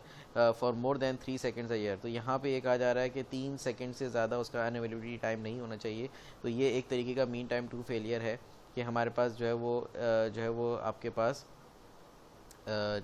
for more than 3 seconds year के 1 साल का टाइम है, एक साल के अंदर 3 सेकेंड से ज़्यादा उसकी अनअवेलेबिलिटी टाइम नहीं होगी। तो ये भी हमारे पास एक मीन टाइम टू फेलियर की एग्जांपल है। तो हमने देखा कि हमारे पास जो मीन टाइम टू फेलियर है वो हमारे पास नॉन कमर्शियल फील्ड्स में जो है वो इस्तेमाल होता है, जैसे कि एवियोनिक्स, वेपन सिस्टम, या फिर हमारे पास कोई और डिफरेंट डिपार्टमेंट्स हो सकते हैं, जैसे लेट्स सपोज हेल्थ डिपार्टमेंट में भी हमारे पास मीन टाइम टू फेलियर का पैरामीटर इस्तेमाल किया जा सकता है। मज़ीद मीन टाइम टू फेलियर से रिलेटेड कुछ टर्म्स हैं जो कि बहुत फ्रीक्वेंटली बोली जाती हैं। तो हमारे पास अगर हम देखें तो हम जो टर्म हम अक्सर बोलते हैं, जैसे कि bug, error, fault, defect, failure और डिफरेंट टर्म्स हैं, तो इन सब के दरमियान जो डिफरेंस है उसको हम डिस्कस करें। तो एरर हमारे पास क्या है? एरर हमारे पास कोई भी ह्यूमन मिस्टेक है, जो कि कोई भी जो ह्यूमन की तरफ से कोई भी गलती है, जो वो सिंटेक्स एरर है, कोई लॉजिक एरर है, तो कोई भी एरर जो कि ह्यूमन की तरफ से जो है वो किया गया। उसके अलावा उस एरर की बुनियाद पे जो कोई ना कोई फॉल्ट जनरेट हुआ, कोई भी एक्सीडेंटल कंडीशन या फिर कोई ऐसी कंडीशन जिससे सिस्टम मिसबिहेव कर सकता हो, या कोई ऐसी कंडीशन हमारे पास मौजूद हो गई, तो ये तमाम जिससे जो है वो एक प्रॉपर जो उसका जो एक्सटर्नल बिहेवियर है वो जो एक ख़ास इनपुट पे जो है हो सकता है कि एक गलत आउटपुट जो है वो सिस्टम शो करे। तो एक हमारे पास जो कंडीशन है, जो एक्सीडेंटल कंडीशन है, वो हमारे पास जो है वो फॉल्ट कहलाएगा। और मज़ीद अगर हम देखें तो डिफेक्ट हमारे पास क्या है? तो डिफेक्ट हमारे पास एक ऐसी एनॉमली है इन अ प्रोडक्ट कि जिसको जो है वो सॉफ्टवेयर में मौजूद नहीं होना चाहिए। तो एनॉमली से मुराद हमारे पास क्या, कोई भी ऐसी चीज़ जो कि हमारे पास जो कि मुनासिब नहीं है, जो कि स्टैंडर्ड्स के ख़िलाफ़ है, जो कि हमारे पास हम कह सकते हैं कि जो भी हमारे पास जिसकी वजह से जो है वो जिसकी वजह से सॉफ्टवेयर मिसबिहेव कर रहा है, तो ये डिफ़ेक्ट हमारे पास हमें देखना होगा कि ये डिफ़ेक्ट जो है वो हमें सॉफ्टवेयर से निकालना है। मज़ीद हमारे पास हम देखें तो जो फॉल्ट हमारे पास जनरेट होगा या डिफ़ेक्ट जो कि इस प्रोडक्ट में मौजूद है, उसके बरक्स जो है वो सॉफ्टवेयर में जो है फेलियर अकर हो सकता है। सॉफ्टवेयर में फेलियर से मुराद यहाँ पे कोई भी जो सिस्टम है वो कोई ना कोई मिसबिहेव कर रहा है, तो कोई भी हमारे पास इस तरह का काम जो कि उसको करना चाहिए वो अपना काम करने से रुक जाता है, जो भी स्पेसिफाइड उसकी फंक्शनैलिटी है वो सही तरीके से फंक्शनैलिटी परफॉर्म नहीं कर रहा, या फिर can not perform it with in specified limits के एक स्पेसिफाइड लिमिट्स में कुछ काम नहीं कर पा रहा, तो ये कोई भी हमारे पास काम जो कि जिसके अंदर एक एबनॉर्मल बिहेवियर हमें दिख रहा है, तो वो हमारे पास फेलियर है। तो यहाँ पे मज़ीद इसको देखने के लिए, इसको अंडरस्टैंड करने के लिए हमारे पास एक पिक्चर है जिसके अंदर हम मज़ीद इसको जो है बेहतर तरीके से समझ सकते हैं। This is a picture from error to failure, कि हमारे पास सबसे पहले जो है वो हुआ क्या कि एक शख्स ने जो है कोड में कोई गलती करी, जिसकी वजह से कोई एक्सीडेंटल कंडीशन हमारे पास पैदा हुई, जो कि फॉल्ट जनरेट हुआ। उस फॉल्ट के बरक्स जो है हुआ क्या कि जब यूज़र ने कोई इनपुट दिया तो इस सिस्टम ने जो है कोई ना कोई एबनॉर्मल बिहेवियर जो है वो शो किया। तो हमारे पास हम देखें तो अगर हम अपने तरफ से जब हम टेस्ट करते हैं तो इसलिए हम नहीं कह सकते कि एक सॉफ्टवेयर एरर फ्री है, क्योंकि जब तक एक फेलियर अगर नहीं होता तब तक हमें पता नहीं चलता कि सिस्टम में फॉल्ट है। और सिस्टम में फॉल्ट जब जनरेट होता है, जो एक्सीडेंटल कंडीशन हम देखते हैं, तो उस एक्सीडेंटल कंडीशन के बरक्स हमें पता लगता है कि हमारे पास ज़ाहिर है कि सिस्टम में कोई ना कोई डिफेक्ट मौजूद है। और फिर वो जो हमारे पास जो फॉल्ट जो कि हमारे पास जो कि हम कोड में आइडेंटिफाई करते हैं, तो वो बग हम देखते हैं, तो वो एक हमारे पास ह्यूमन एरर की वजह से होता है। और उस बग को फिर जो है वो रिमूव करना जो है वो फिर हमारे पास क्वालिटी एश्योरेंस का जो है वो काम है कि हम किस तरीके से क्वालिटी को एश्योर करें और कोड में कोई बग या डिफेक्ट जो है वो मौजूद ना हो। मज़ीद हमारे पास हमने देखा कि जो मीन टाइम टू फेलियर है वो नॉन कमर्शियल सिस्टम्स के लिए है। और फिर जो हमने डिस्कस किया कि जो डिफेक्ट डेंसिटी है वो हमारे पास जो है वो कमर्शियल सिस्टम्स के लिए हमारे पास अक्सर डिफेक्ट डेंसिटी मैट्रिक्स जो है वो इस्तेमाल किया जा रहा होता है। तो डिफेक्ट रेट की अगर हम डेफिनेशन देखें तो इसकी जो डेफिनेशन है वो है द नंबर ऑफ़ डिफेक्ट्स पर के लॉग कह लें या फिर पर फंक्शन पॉइंट, या कोई भी जिस तरह हम जो है वो एक सॉफ्टवेयर के साइज़ को हम डिनोट करेंगे। तो इसको हम एस्टिमेशन के जो लेक्चर है उसमें वो प्रॉपरली डिस्कस हुआ है पहले ही।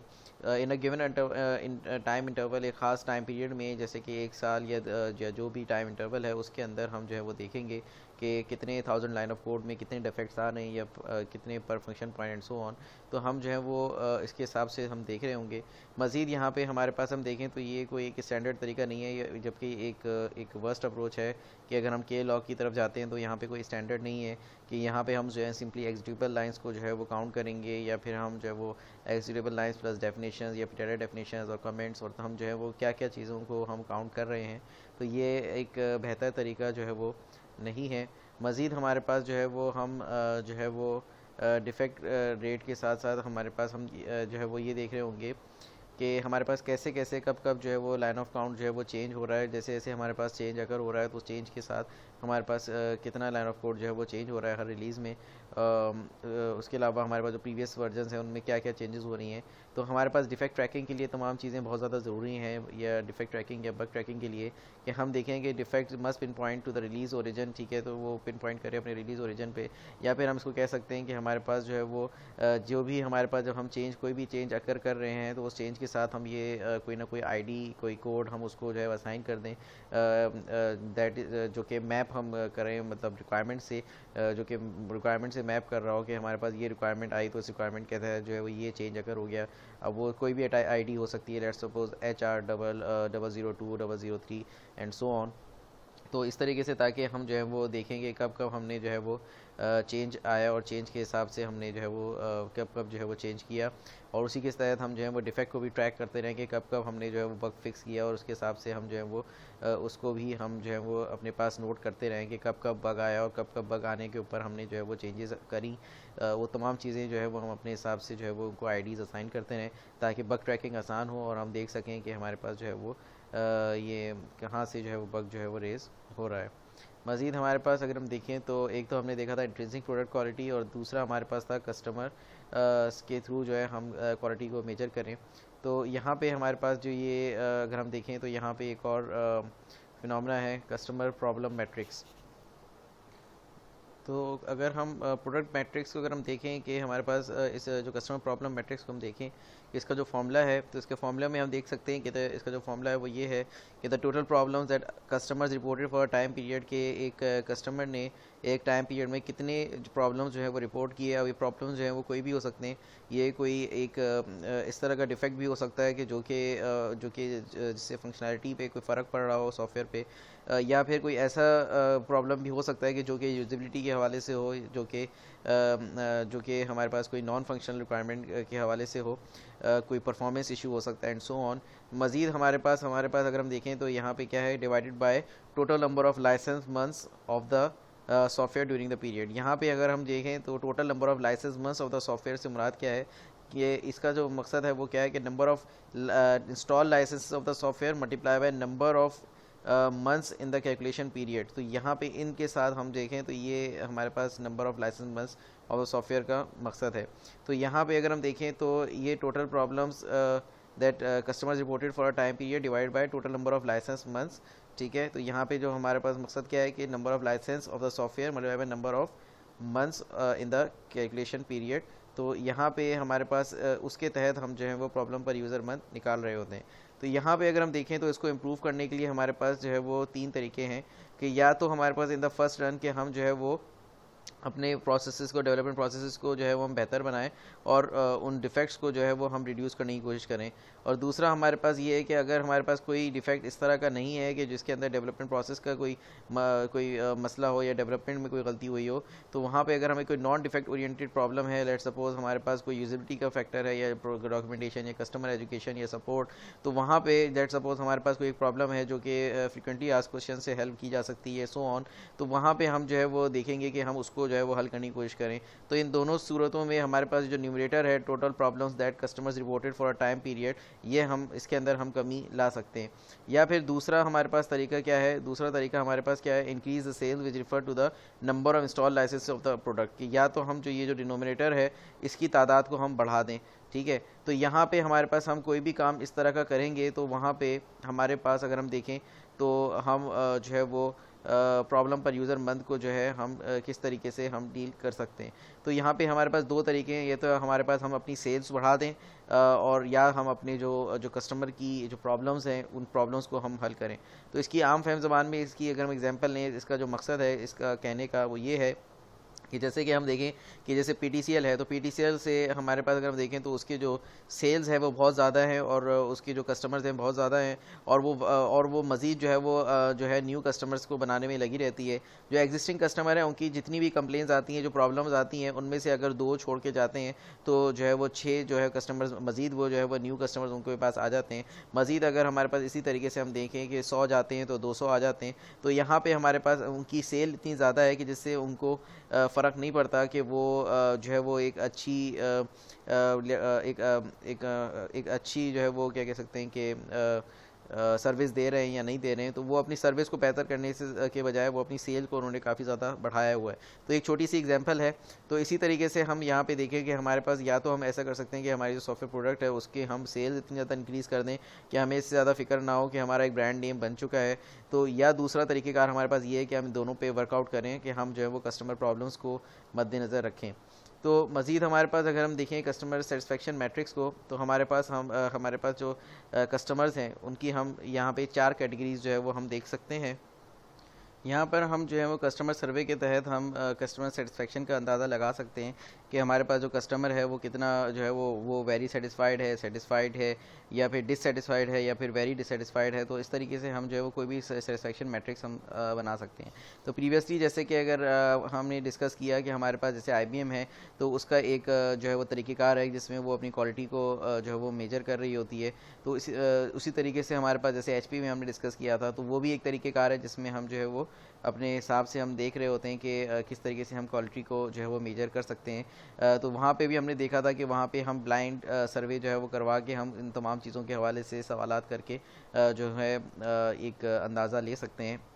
जैसे HP का हमने देखा था प्लस, तो उसमें हमने देखा था functionality, usability, reliability, performance and supportability. तो फंक्शनैलिटी में हम जो है वो ये देखें कि हमारे पास जो भी एक सॉफ्टवेयर की जो फंक्शनैलिटी है जो उसको परफॉर्म करना चाहिए था, वो तमाम फ़ीचर जो वो उससे जो रिलेटेड फ़ीचर्स हैं वो तमाम फ़ीचर सही तरीके से परफॉर्म हो रहे हैं या नहीं हो रहे हैं। और इसके अलावा मज़ीद हमारे पास जो हम जो है वो ह्यूमन फैक्टर्स को भी देखें कि इसकी जो ओवरऑल एस्थेटिक्स है, कंसिस्टेंसी है, या फिर इसके साथ जो डॉक्यूमेंटेशन हमने दी है जो भी प्रोडक्ट के साथ है, तो वो सॉफ्टवेयर जो है यूजेबल है कि नहीं है। उसके अलावा जो उसके साथ डॉक्यूमेंटेशन दी गई है, जो मैनुअल है, वो सही है कि नहीं है। मज़ीद रिलायबिलिटी के फैक्टर्स हम जो है देख सकते हैं कि हमारे पास जो है वो रिजल्ट्स की एक्यूरेसी क्या है, वो हम उसके हवाले से सर्वे कर सकते हैं। या फिर हमारे पास हम कह सकते हैं कि मीन टाइम बिटवीन फेलियर क्या है, या फिर हमारे पास जो है वो एबिलिटी क्या है कि हमारे पास अगर कोई फेलियर अगर आ जाता है तो वो कितनी जल्दी रिकवर कर जाएगी हमारी प्रोडक्ट। या फिर इस तरीके से कोई भी हमारे पास हम जो भी हम फेलियर के चांसेस हम देख रहे हैं, तो वो उसके हवाले से हम जो है वो देख रहे होते हैं कि हम सर्वे कर सकते हैं कि भाई फेलियर कितना कितना फ्रिक्वेंटली जो है वो अकर हो रहा होता है। मज़ीद परफॉर्मेंस से रिलेटेड जो है वो हम सर्वे कर सकते हैं कि हमारे पास जो है प्रोसेसिंग स्पीड क्या है, रिस्पांस टाइम क्या है, रिसोर्स कंजम्पशन क्या है, थ्रूपुट क्या है, लेटेंसी क्या है, एफिशिएंसी क्या है। उसी तरीके से सपोर्टेबिलिटी से रिलेटेड हम जो है वो हम जो है वो उसी तरीके से हम जो है हम डिस्कस कर सकते हैं सपोर्टेबिलिटी से रिलेटेड कि हमारे पास जो है वो मज़ीद सॉफ्टवेयर में कितनी एक्सेसिबिलिटी है, अडॉप्टेबिलिटी है, सर्विसिबिलिटी क्या है, मेंटेनेबिलिटी क्या है। मज़ीद जो है वो टेस्टेबिलिटी, कंपैटिबिलिटी, कॉन्फ़िगरेबिलिटी, इंस्टॉलेबिलिटी और लोकलाइजेबिलिटी वगैरह के फैक्टर्स को हम देख के अपनी क्वालिटी को मेजर कर सकते हैं। मज़ीद हमारे पास जो है वो इन प्रोसेस क्वालिटी मैट्रिक्स के अंदर हम देखें तो इन प्रोसेस क्वालिटी मैट्रिक्स हमारे पास क्या है, the tracking of defect arrival during formal machine testing for organisations. तो इसके लिए अगर हम देखें तो हमारे पास जो कंपोनेंट्स हैं वो चेक किए जा रहे होते हैं कि defect density during formal machine testing की डिफेक्ट की डेंसिटी क्या है, या फिर डिफेक्ट अराइवल पैटर्न हम देख रहे होते हैं, phase based defect removal pattern and defect removal effectiveness. तो इसके बारे में थोड़ा सा डिस्कस हम जब भी मज़ीद आगे चल के देखेंगे। तो यहाँ पे इनके बारे में अभी हम देखते हैं। तो यहाँ पे हम जो है वो हम देखें तो कुछ हद तक हम ये कह रहे हैं कि यहाँ पे जो हम जब कोड हम कर लेते हैं तो कोड के बाद करने के बाद हम जो है मज़ीद उसको डिफेक्ट रेट के हवाले से जो है हम उसको डिस्कस करेंगे, देखेंगे कि जो है उसके साथ जो है वो पॉजिटिव कोरिलेशन है या क्या है।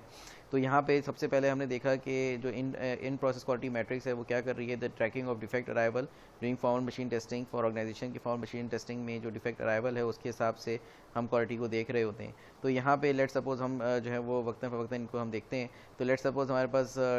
Defect density during formal machine testing की अगर हम बात करें तो यहाँ पे अगर हम देखें if the defect rate during testing is, अगर हमारे पास जो डिफेक्ट रेट है ड्यूरिंग टेस्टिंग वो अगर कम है या बराबर है than the previous release, then one of the following is possible, कि हमारे पास प्रीवियस रिलीज़ से अगर हमारे पास जो है वो डिफेक्ट रेट अब कम आया है तो हम यहाँ पे ये कह सकते हैं कि हमारे पास जो क्वालिटी पर्सपेक्टिव है वो पॉजिटिव है, हम बेहतरी की तरफ जा रहे हैं कि हम जैसे जैसे हम जो है वो बग ट्रैक कर रहे हैं और उसके पास उनको रिजॉल्व कर रहे हैं तो हमारे पास मज़ीद जो है वो बग ट्रैक जो है बग जो है वो अब सिस्टम में मज़ीद बढ़े नहीं है और कोई और बग नहीं आए। या फिर मज़ीद हम कह सकते हैं कि एक तो है कि क्वालिटी पर्सपेक्टिव पॉजिटिव है, दूसरा क्या है कि additional testing such as customer testing and stress testing will be necessary, कि अभी मज़ीद टेस्टिंग्स जो है वो करना बाकी है, कि हमारे पास हो सकता है कि टेस्टिंग जो है वो इतनी अच्छे से नहीं की गई कि जो हमारे पास जो है वो कोई बग इस वजह से आइडेंटिफाई ना हुआ हो। तो यहाँ पे मज़ीद हमारे पास दो राय हो सकती हैं कि हमारे पास एक तो ये कि हमारे पास क्वालिटी पर्सपेक्टिव पॉजिटिव है कि अगर हमने सही तरीके से टेस्टिंग की है, या दूसरा पर्सपेक्टिव ये है कि हमारे पास जो टेस्टिंग है शायद वो सही तरीके से नहीं की गई, इस वजह से हमारे पास जो डिफेक्ट रेट है वो प्रीवियस रिलीज़ के मुकाबले में बराबर है या फिर उससे कम है। मज़ीद हमारे पास if the defect rate during testing is higher, अगर हमारे पास डिफेक्ट रेट जो है वो हायर है, तो यहाँ पे हमारे पास एक पर्सपेक्टिव तो ये है कि हमारे पास जो क्वालिटी पर्सपेक्टिव है वो नेगेटिव है कि हमारे पास जो है वो हमें जो है वो मज़ीद जो है वो एक टेस्टिंग अप्रोच जो है वो डिफरेंट हमें टेस्टिंग अप्रोच जो है अभी इस्तेमाल करनी है कि हमारे पास जो है वो क्वालिटी जो पर्सपेक्टिव है वो नेगेटिव है। दूसरा हम कह सकते हैं कि क्वालिटी पर्सपेक्टिव जो है वो पॉजिटिव है कि जिसके अंदर हमारे पास जो है वो हमने सही तरीके से हमने जो है वो क्वालिटी को हमने श्योर किया और हमने जो है वो देखा कि उसमें जो है वो बग मौजूद है। मज़ीद हमारे पास defect arrival pattern during form machine testing, तो ये हमारे पास दूसरा तरीक़ेकार है। तो इसमें अगर हम देखें तो यहाँ पे हमारे पास देखा जाएगा कि डिफेक्ट जो है वो कितना तेज़ी से जो है वो डिफेक्ट्स आ रहे हैं और उनका जो अराइवल है with in A time period जो है वो कितना फ्रिक्वेंटली जो है वो हमारे पास डिफेक्ट्स आ रहे हैं। और ये जो डिफेक्ट्स होंगे वो हमारे पास जो है वो कुछ इस तरह के डिफेक्ट्स भी हो सकते हैं कि जो कि मेजरली कोई वैलिड डिफेक्ट ना हो और जो है वो सिंपली कस्टमर प्रॉब्लम्स हों। तो यहाँ पे फिर मज़ीद हम देखेंगे कि वैलिड डिफेक्ट इंटरवल्स कौन से हैं जो है वैलिड जो कि वैलिड हैं और वो प्रॉब्लम्स हैं जो कि रिपोर्ट हुई हैं और उसका डिफेक्ट पैटर्न हम जो है वो हम देखेंगे। मज़ीद हमारे पास जो डिफेक्ट बैकलॉग ओवर टाइम है वो मज़ीद देखा जाएगा कि हमारे पास जो है वो कैसे कैसे जो है वो किस नौयत की जो प्रॉब्लम्स हैं वो आ रही हैं, उनको हम सही तरीके से ताकि कैटेगराइज़ करें और कैटेगराइज़ करने के बाद ताकि हम देखें कौन सी हैं जो कि रिपीटिंग प्रॉब्लम्स हैं और हम प्रॉब्लम्स को सही तरीके से जो है वो ताकि उनको जब हम उनको रिमूव करें और फिर ताकि आगे जाके हम जब रिग्रेशन टेस्टिंग करें तो वहाँ पे हमें आसानी पैदा हो। तो यहाँ पे हम जो है वो एक डिफेक्ट बैकलॉग जो है वो साथ साथ बनाते चले जाएं कि हमारे पास जो है वो किस तरीके से जो है वो डिफेक्ट्स जो है वो आ रहे हैं और ताकि हम उनको प्रॉपर्ली जो है वो करेक्ट कर सकें। मज़ीद हमारे पास जो है वो इंट्रिंसिक प्रोडक्ट क्वालिटी के लिए अगर हम देखें तो face based defect removal pattern जो है इसको भी देखा जा सकता है कि हम जो है वो किस किस तरीके से जो कि हमारे पास ऑल ओवर SDLC में हम जो है वो तमाम फेजेस को जो है वो जिस तरह से हमने डिस्कस किया था कि हम उसके अंदर अश्योर करते हुए चलें और तमाम चीज़ों को हम रिव्यू करें और कोड इंस्पेक्शंस हम रखें, फॉर्मल वेरिफिकेशंस हम करें before testing and so on. तो ये तमाम चीज़ों के थ्रू भी हमारे पास इंट्रिंसिक प्रोडक्ट क्वालिटी को जो है वो अश्योर किया जा सकता है। मज़ीद है हमारे पास डिफेक्ट रिमूवल इफेक्टिवनेस। तो डिफेक्ट रिमूवल इफेक्टिवनेस का जो फॉर्मूला है defects remove during the development phase divide by latent defects in the product multiply by 100। तो यहाँ पे अगर हम देखें तो ये जो latent defects in the product है इससे मुराद हमारे पास ये है कि अभी करंट फेज़ में कितने डिफेक्ट्स जो है वो मौजूद हैं, मज़ीद ये कि कितने हम कितने मज़ीद जो है वो डिफेक्ट्स जो है वो मौजूद हो सकते हैं। तो उसके हिसाब से हम देखें कि हमने कितने डिफेक्ट्स जो है वो एक डेवलपमेंट फेज़ में जो है हमने रिमूव कर दिए। तो यहाँ पे हम इससे जो है कुछ हद तक अंदाज़ा जो है वो अपनी इंट्रिंसिक प्रोडक्ट क्वालिटी का जो है वो लगा सकते हैं। इसके लिए अगर हम देखें तो फेज़ इफेक्टिवनेस जो है वो हम देखें कि एक सॉफ्टवेयर प्रोसेस की क्या है। अगर हम जो है वो तमाम फेजेस को जो है वो मशहूर करते हुए आए हैं और हमें पता है कि तमाम चीज़ों में जो है वो कहाँ जो है वो डिफरेंट फेजेस में हमने सही तरीके से अगर डिफेक्ट रिमूव किया है या मज़ीद हमें अंदाज़ा है कि मज़ीद जो है वो डिफेक्ट्स जो है वो अभी अराइज हो सकते हैं और कुछ डिफेक्ट्स हमें मालूम है और कुछ डिफेक्ट्स मज़ीद मालूम हो सकते हैं। तो उसके हिसाब से हम जो है वो लेटेंट डिफेक्ट्स द प्रोडक्ट जो है वो अपने हिसाब से अप्रॉक्सीमेट कर सकते हैं। लेट्स सपोज हमने अप्रॉक्सीमेट किया कि हमारे पास जो हाई लेवल डिज़ाइन रिव्यू है या लो लेवल डिज़ाइन रिव्यू है, जो कोड इंस्पेक्शन हमने की, यूनिट टेस्टिंग की या कंपोनेंट टेस्टिंग की या सिस्टम टेस्टिंग की, तो उनके हवाले से हम जो है वो अपना देख सकते हैं कि कितने जो है वो अभी लेटेंट डिफेक्ट्स अभी मौजूद हो सकते हैं। मज़ीद इसके हिसाब से जो है हम अपनी डिफेक्ट रिमूवल इफेक्टिवनेस जो है वो निकाल सकते हैं और इसको बेहतर करने की कोशिश कर सकते हैं। नेक्स्ट हमारे पास कॉन्सेप्ट है वेरिफिकेशन एंड वैलिडेशन का। तो वेरिफिकेशन और वैलिडेशन सिंपल सा कॉन्सेप्ट है कि अगर हमारे पास जो वैलिडेशन है, वैलिडेशन की जब हमारे पास एक एंड रिज़ल्ट हमारे पास मौजूद होता है, जब हम डेवलपमेंट कर चाहते हैं तो डेवलपमेंट के बाद हमारे पास हम उसको देखते हैं कि जो चीज़ बनी वो सही बनी है या नहीं बनी। तो यहाँ पे हम देख रहे होते हैं कि उसके अंदर जो है वो कितना जो है वो हमारे पास फ्री फ्रॉम फेलियर्स है और वो हमारे पास रिक्वायरमेंट्स के साथ तमाम रिक्वायरमेंट्स के हिसाब से ही फंक्शनैलिटी परफॉर्म कर रहा है कि नहीं कर रहा है। तो यहाँ पे हम चीज़ों को वैलिडेट कर रहे हैं। तो यहाँ पे अगर हम देखें कि जब हम इन प्रोसेस होते हैं, जब हम चीज़ बना रहे होते हैं, तो उस प्रोसेस को जब हम उस प्रोसेस के ऊपर अगर हम कुछ हम देख रहे हो कि हम एरर्स को आइडेंटिफाई कर रहे हो, फॉल्ट्स को आइडेंटिफाई कर रहे हो, जो कि जिनके बदौलत जो है फेलियर अगर हो सकता हो, तो वो हमारे पास वेरिफिकेशन होगी। तो वेरिफिकेशन टेक्निक में हम प्रोसेस को रेफ़र कर रहे हैं कि हमारे पास जितने भी प्रोसेसेस हैं उनको हम अश्योर कर रहे हैं कि हमारे जो प्रोसेस हैं वो इतने बेहतर तरीके से हम उनको फॉलो करें कि हमारे पास जो है वो इन द फर्स्ट कम जो है वो फॉल्ट्स या एरर्स जो हैं वो इस तरह के ना पेश आएँ कि जिनकी वजह से आगे चल के कोई फेलियर अकर हो। तो यहाँ पे हमारे पास अगर हम एग्जांपल के तौर पे देखें तो लेट सपोज हम जो है वो जो स्पेसिफिकेशन हम रिव्यू कर रहे होते हैं, कि हम देख रहे होते हैं जो रिक्वायरमेंट जो स्टेटेड रिक्वायरमेंट्स थी उसके हिसाब से ही स्पेसिफिकेशन हैं कि नहीं है, जो रिक्वायरमेंट डॉक्यूमेंट में तमाम चीज़ें डॉक्यूमेंट की गई हैं तो वो सही हैं कि नहीं है, या फिर हमारे पास जो है वो प्रूफ ऑफ करेक्टनेस जो है अगर हम देख रहे हैं, लेट सपोज कि हम जो है वो जो है प्रोग्राम्स को वेरीफाई कर रहे हैं फॉर्मल स्पेसिफिकेशन की मदद से, तो वहाँ पे वो भी हमारे पास वेरिफिकेशन के तरीक़ेकार हैं कि हम जो है वो कहीं पे भी हम जो है जो प्रोसेसेस के से रिलेटेड जो हम वर्क कर रहे हैं तो वो वेरिफिकेशन है। जब हम कोई चीज़ बना रहे हैं उस टाइम पे अगर हम जो कुछ एरर्स और तमाम चीज़ें हम आइडेंटिफाई कर रहे हैं तो वो वेरिफिकेशन है। जब चीज़ बन चुकी है, उस बनने के बाद हम देख रहे हैं कि जो चीज़ हमने बनाई क्या वो सही बनी या नहीं बनी, तो वो हमारे पास वैलिडेशन है। और जब बना रहे हैं तो हम देख रहे हैं कि लेट्स सपोज कि हम सॉफ्टवेयर सही बना रहे हैं कि नहीं बना रहे हैं, तो वो वेरिफिकेशन है। ठीक है, तो इसको हमारे पास इन सिंपल वर्ड जो है वो कहा जाता है कि verification is to say are we building the product right, कि हम जो है वो सही चीज़ बना रहे हैं कि नहीं बना रहे हैं, ये वेरिफिकेशन है। और वैलिडेशन क्या है, are we building the right product, कि हमने जो प्रोडक्ट बनाई क्या वो सही प्रोडक्ट बनाई या नहीं बनाई, क्या वो रिक्वायरमेंट के मुताबिक बनाई या फिर रिक्वायरमेंट के मुताबिक नहीं बनी, तो ये वैलिडेशन है। और दूसरा ये क्या था कि हम सही चीज़ बना रहे हैं या फिर नहीं बना रहे हैं। तो मज़ीद अब इस बग लाइफ साइकिल को अगर हम देखें तो सबसे पहले हमारे पास जो है वो स्टेटस है न्यू का। तो बग लाइफ साइकिल ये जो डिफेक्ट लाइफ साइकिल है, इसमें हमारे पास किस तरीके से बग रिपोर्ट होता है और किस तरीके से हम बग के साथ डील करते हैं, तो उसके हवाले से हम देखेंगे। तो सबसे पहले जो सॉफ्टवेयर क्वालिटी एश्योरेंस का जो कोई भी पर्सन है वो बग जो है वो रिपोर्ट करेगा, तो हमारे पास जो है वो न्यू का स्टेटस आ जाएगा। देन हमारे पास जो उसका लीड होगा वो हो सकता है उसको मज़ीद देखे कि वो जो बग है जो भी असाइन किया गया है बग, वो उसको मज़ीद वैलिडेट करेगा। तो वो कोई लीड भी हो सकता है या फिर कोई प्रोजेक्ट मैनेजर हो सकता है एंड सो ऑन। तो फिर वो बग जो है वो ओपन कर दिया जाएगा। अब ये जब ओपन कर दिया जाएगा तो डेवलपर अगर उससे एग्री करता है कि हाँ ये बग है, और तो उससे जो है वो मज़ीद जो है उस बग को फिक्स करेगा। फिक्स करने के बाद जो है वो फिर वो पेंडिंग रीटेस्ट का स्टेटस जो है वो चले जाएगा। देन फिर जो क्वालिटी एश्योरेंस के जो पर्सन है वो उसको रीटेस्ट करेंगे। रीटेस्ट करने के बाद अगर वो समझते हैं कि अभी मज़ीद जो है वो बग अभी मौजूद है तो वो दोबारा से उसको रीओपन कर देंगे। अदरवाइज़ वो वेरीफाई करके यहाँ पे हमारे पास बग लाइफ साइकिल क्लोज हो जाएगी।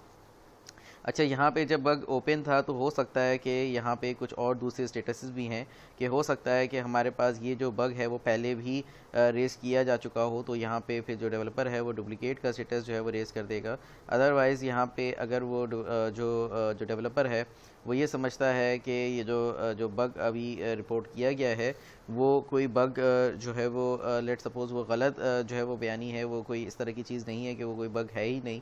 सिरे से कोई बग ही नहीं है, तो यहाँ पे वो चीज़ हो सकता है कि रिक्वायरमेंट को देखने में या फिर रिक्वायरमेंट के पर्सपेक्टिव से जो है वो QA के पर्सन से कोई गलती हो गई हो। तो यहाँ पे जो है किसी भी हवाले से जो भी उसकी अंडरस्टैंडिंग है, लेट सपोज़ उसने समझा हो कि शायद लॉगिन करते हुए जो है पासवर्ड जो है में स्पेशल कैरेक्टर लाजमी है, जबकि हो सकता है कि रिक्वायरमेंट में ऐसा हो कि स्पेशल कैरेक्टर ना हो। तो इस तरह से कोई भी जो है वो मिस्टेक हो सकती है, तो वहाँ पे जो है वो डेवलपर जो है रिजेक्टेड का स्टेटस जो है वो रख देगा। देन एक और चीज़ ये हो सकती है कि अगर अभी जो बग रेस किया गया है, हो सकता है कि उसकी जो प्रायोरिटी है वो इतनी ज़्यादा ख़ास नहीं है और वो जो है वो आगे किसी दूसरे रिलीज़ में भी उसको देखा जा सकता है, या फिर उसका कोई जो बग है वो इतना इम्पॉर्टेंट नहीं है, तो वहाँ पे जो है वो डिफ़ॉल्ट का स्टेटस जो है लगाया जा सकता है कि हम उसको अगली रिलीज़ में जो है वो देख लेंगे। मज़ीद हमारे पास जो है वो एक और या तो नॉट अ बग का जो है वो स्टेटस लगाया जा सकता है कि जो